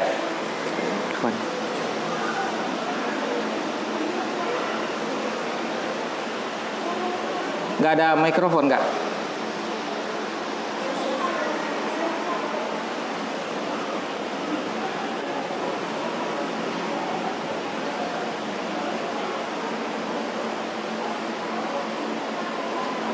Masya Allah, Masya Allah.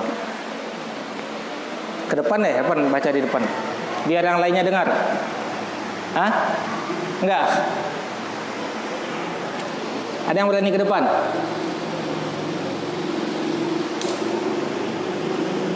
Katanya udah berani. Gak takut. Baik, kita doakan semoga dapat haji yang mabrur. Ya, doa ini juga hadiah.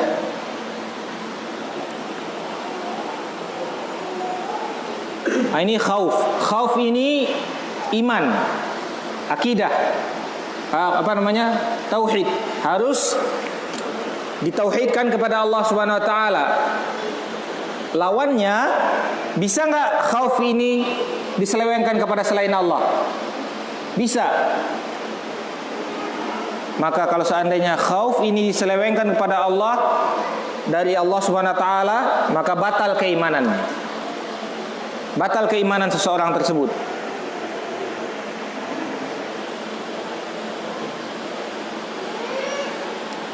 Kalau seandainya khauf, rasa takut diselewengkan kepada selain Allah dalam rangka ibadah ini, maka batal keimanan orang tersebut.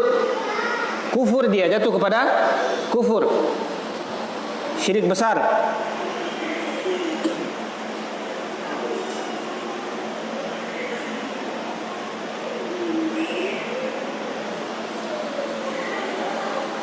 Kecuali khaufut tabi'i. Khauf ini ada dua. Khauful ibadah, khaufut tabi'i. Kata Syekh Utsaimin, khauful ibadah di dalamnya ada khudu, di dalamnya ada ketundukan, penghambaan. Itu yang khauful ibadah. Ada ketundukan, ada penghambaan. Adapun khaufut tabi'i, yang setiap orang tabiatnya memang takut dengan hal tersebut. Dikejar harimau, takut nggak? Ini tabi'i. Ini tidak termasuk ke dalam kesyirikan. Kalau dikejar harimau ya kabur kita sudah. Tidak termasuk ke dalam khauf ibadah. Tapi takut penghuni sini misalnya. Apa efeknya kalau seandainya sudah ada rasa takut tersebut? Akhirnya ujung-ujungnya dia akan berefek kepada amalan. Nanti bawa pisang sesembahan, menanyai rumah misalnya sekarang. Ya, bawa ayam, potong ayam. Mulai lagi syirik, tambah lagi penyembahan, sembelihan. Mulai lagi taruh benda-benda keramat, tapak kuda atau apa biasanya di rumah-rumah itu kan. Mulai lagi taruh benang, digulungkan, disiram-siram segala macam. Ada khauf ibadah di dalamnya. Sesuatu khauf yang tidak ada alasan sebenarnya secara akal sehat. Tabiat manusia tidak begitu. Orang barat lebih hebat daripada orang itu. Orang barat tidak ada takut-takutnya. Orang barat dibilang di Gunung Merapi ada genderuwo, ada apa segala macam, dia naik aja santai aja, turun-turun aja. Kalau sebagian masyarakat kita kadang-kadang bawa ayam, bawa sesajen, pakai permisi, tolong jangan ganggu kami.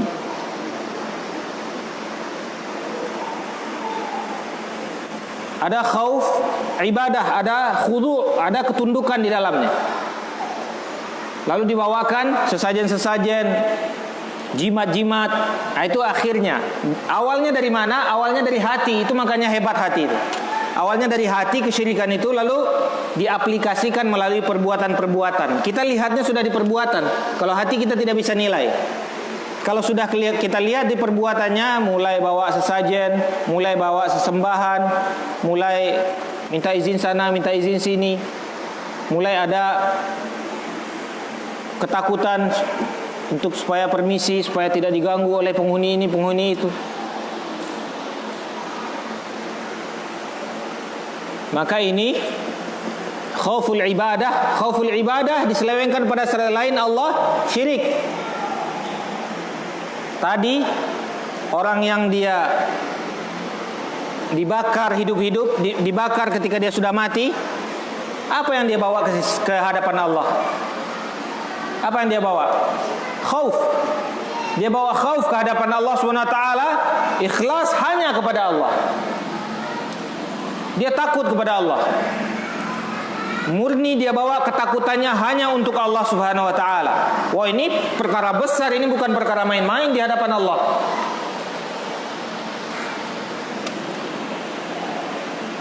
Maka kalau diselewengkan jatuh kepada kesyirikan. Yang kedua, mahabbah, rasa cinta. Ini juga di dalam hati. Rasa cinta. Allah berfirman dalam surat Al-Baqarah, "Wa minan nasi may yattakhidhu min dunillahi andada yuhibbunahum ka hubbillah." Sebagian orang ada yang menjadikan tandingan-tandingan bagi Allah. Apa ciri-cirinya? Apa buktinya? Dia menjadikan tandingan-tandingan bagi Allah. Yuhibbunahum ka hubbillah. Mereka mencintai hal tersebut seperti mencintai Allah. Mencintai hal tersebut seperti mencintai Allah. Kalau seandainya mencintai sesuatu seperti mencintai Allah saja jatuh kepada perbuatan syirik, maka bagaimana itu? Orang yang mencintai sesuatu lebih daripada Allah. Kita setiap banyak masyarakat kita yang mengkonsumsi sekarang film-film India itu. Aku hidupku hanya untukmu, aku mati tanpamu. Apa biasanya slogan-slogan mereka? Tanpamu aku tidak ada. Kamulah cinta tertinggiku satu-satunya. Macam-macam lah film-film apa, film-film India ini, atau film-film Indonesia mungkin. Saya tidak tahu juga, saya tidak ada TV di rumah. Dia bawa kecintaan manusia itu terhadap suatu zat selain Allah. Padahal bapak-bapak cinta kepada ibu karena apa? Karena Allah. Ibu-ibu cinta kepada bapak-bapak karena siapa? Karena Allah. Yang benar itu.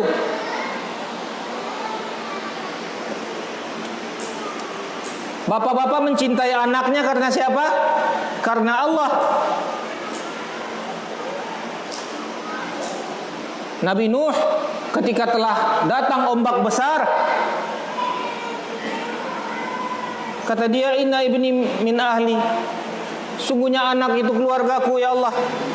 Anaknya digulung oleh Allah SWT dengan ombak yang besar karena dia lari ke tempat yang lain, dia tidak mau ikut Nabi Nuh.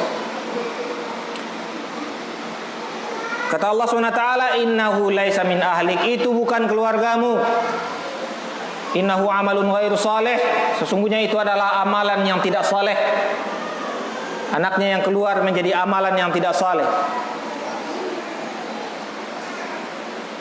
Fala tas'al mimma laisa laka bihi ilm. Inni a'udzu bik inni fala tas'al huma laisa laka bihi ilm. Innahu amalun ghairu salih fala tas'alni ma laysa laka bihi ilm.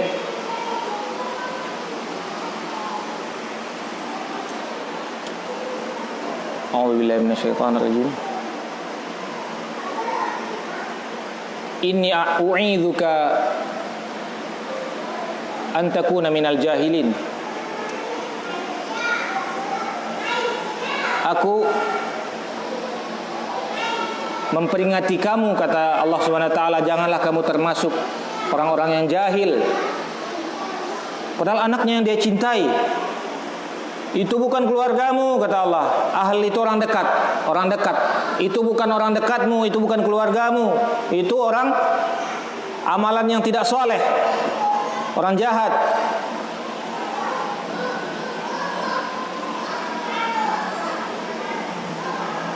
Inni a'idzuka an takuna minal jahilin. Aku nasihati kamu jangan menjadi orang-orang yang jahil.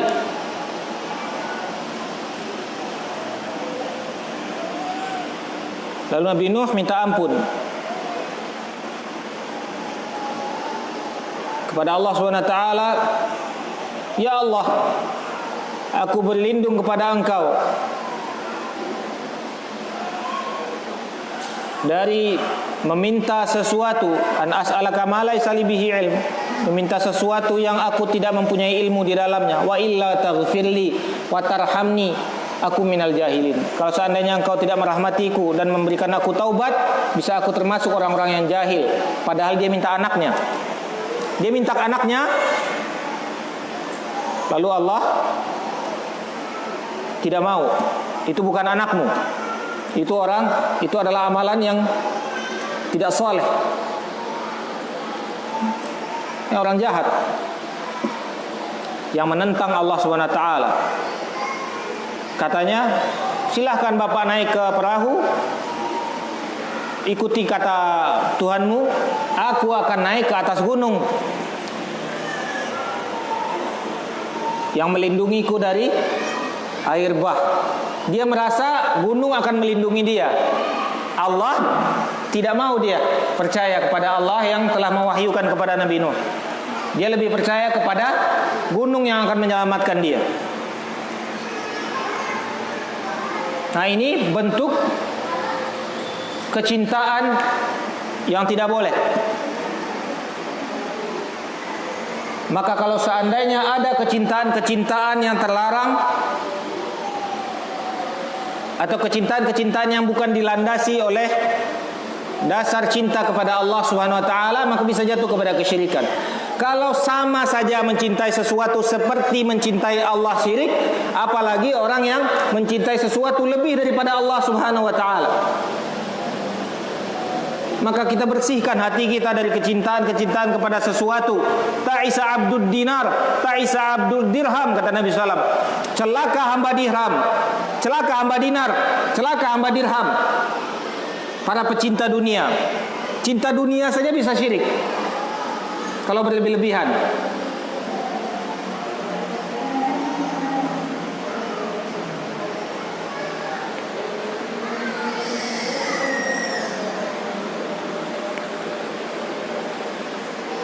Kita persingkat karena waktu kita tinggal sedikit. Yang terakhir,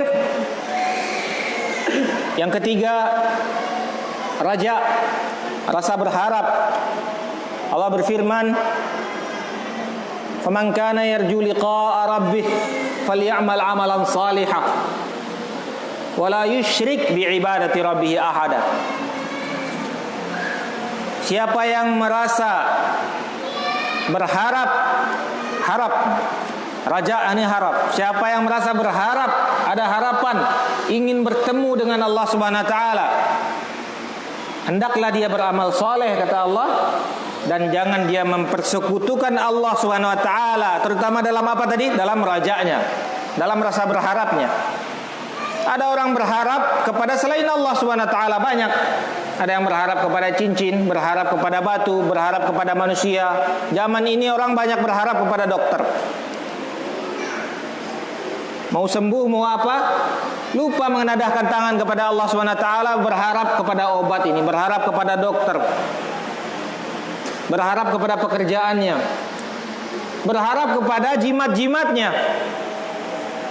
Awalnya ada rasa itu di dalam hatinya, berharap kepada selain Allah, lalu diaplikasikan nantinya.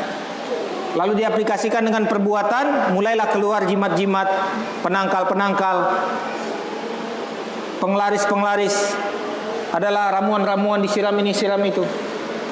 Kenapa? Karena dia lemah rasa harapnya kepada Allah, lalu dia mengharapkan sesuatu kepada selain Allah Subhanahu wa taala, jatuh dia kepada kesyirikan. Bisa jadi dia jatuh kepada syirik besar. Beberapa waktu kemarin, apalagi waktu musim-musim batu ini, aku batu bisa sama dia kok Bapak. Yakinlah. Yakin. Dipaksa kita harus yakin. Ada rasa harapan kita kepada hal tersebut, maka bisa jatuh kepada kesyirikan. Kata para ulama, yang 3 ini pondasi. Banyak yang lain.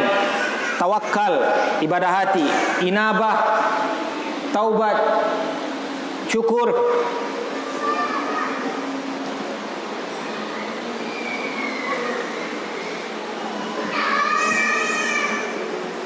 Khasyah, banyak yang lain-lain. Ibadah hati sangat banyak.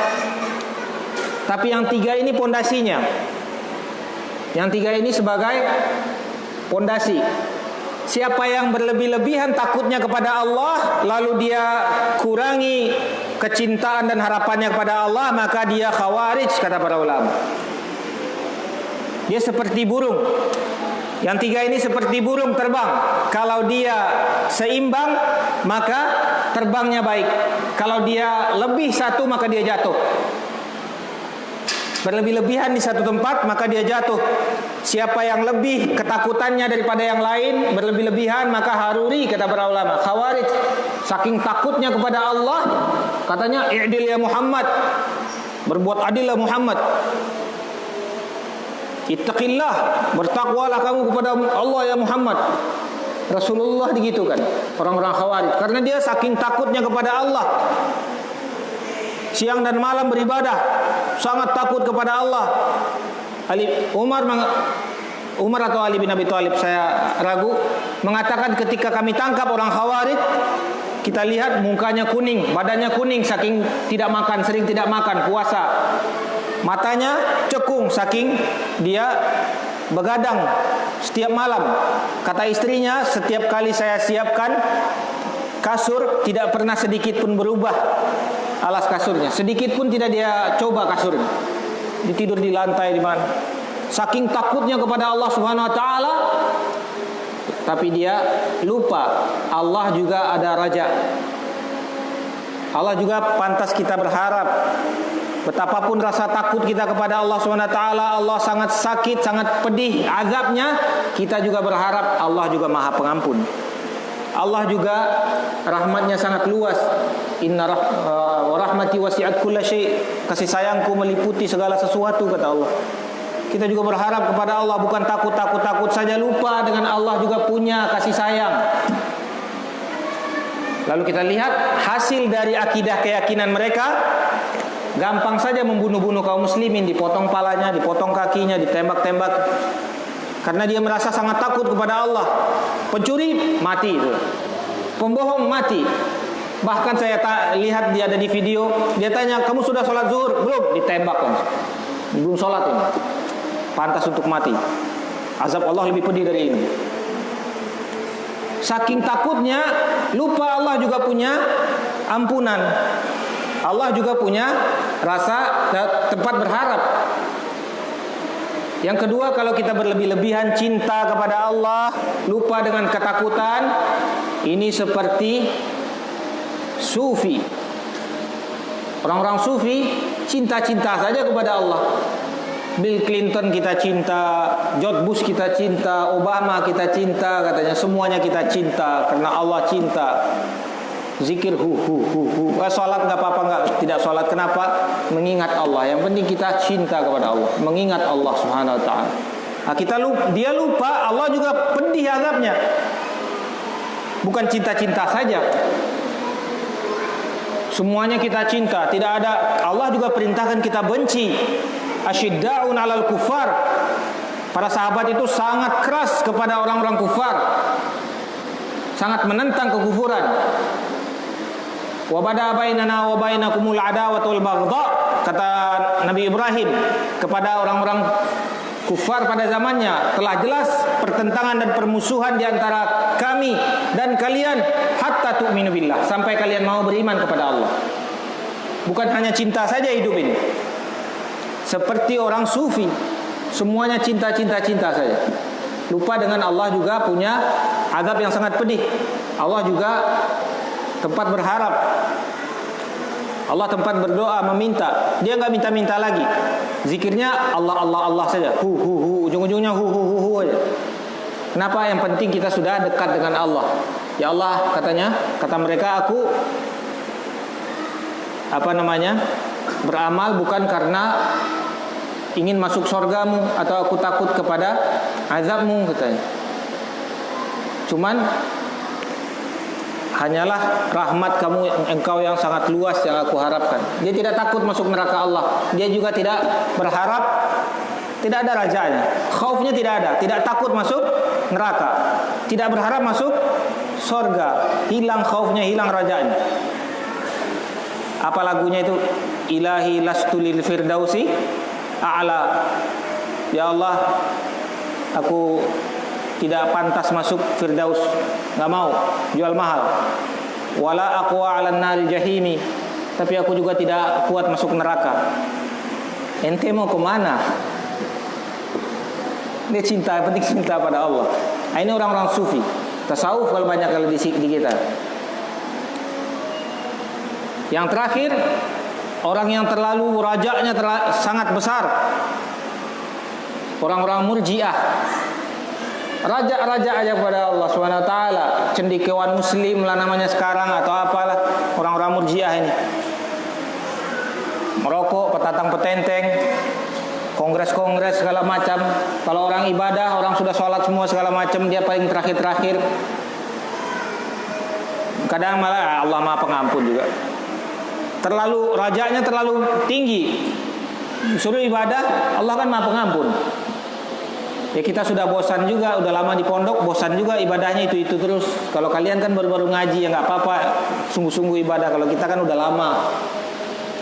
Macam-macam cara mereka untuk mengatakan bahwasanya Allah Subhanahu wa taala itu gampang saja. Lupa dengan Allah juga sangat pedih azabnya. Maka ahlus sunnah seperti burung. Hati ahlus sunnah seperti burung yang terbang. Di depannya ada kecintaan kepada Allah, kanannya ada rasa takut kepada Allah, di samping kirinya ada rasa berharap kepada Allah Subhanahu wa taala. Kalau bukanlah waktu yang memisahkan kita, tentu kita sangat ingin untuk terus menambah iman kita kepada Allah Subhanahu wa taala dengan duduk di majelis ini. Tapi karena waktu yang memisahkan kita akhiri sampai di sini. Semoga bermanfaat. Kalau ada yang salah dari keteledoran kami, kalau ada yang benar, semuanya datang dari Allah Subhanahu wa taala. Kami hanya mencoba menyampaikan. Wallahu taala a'lam. Billahi taufiq wal hidayah. Tinggal berapa menit lagi? 10 menit lagi. Hah? Zuhur. Ya. Ada tanya jawab biasanya apa gimana?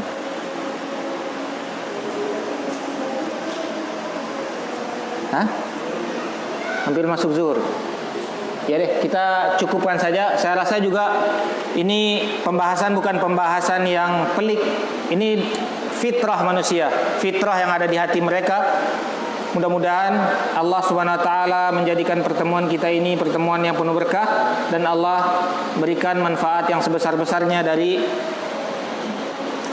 kajian kita ini. Wallahu taala a'lam. Jazakumullahu khair. Subhanakallahumma bihamdik, asyhadu an la ilaha illa anta, astaghfiruka wa atubu ilaik.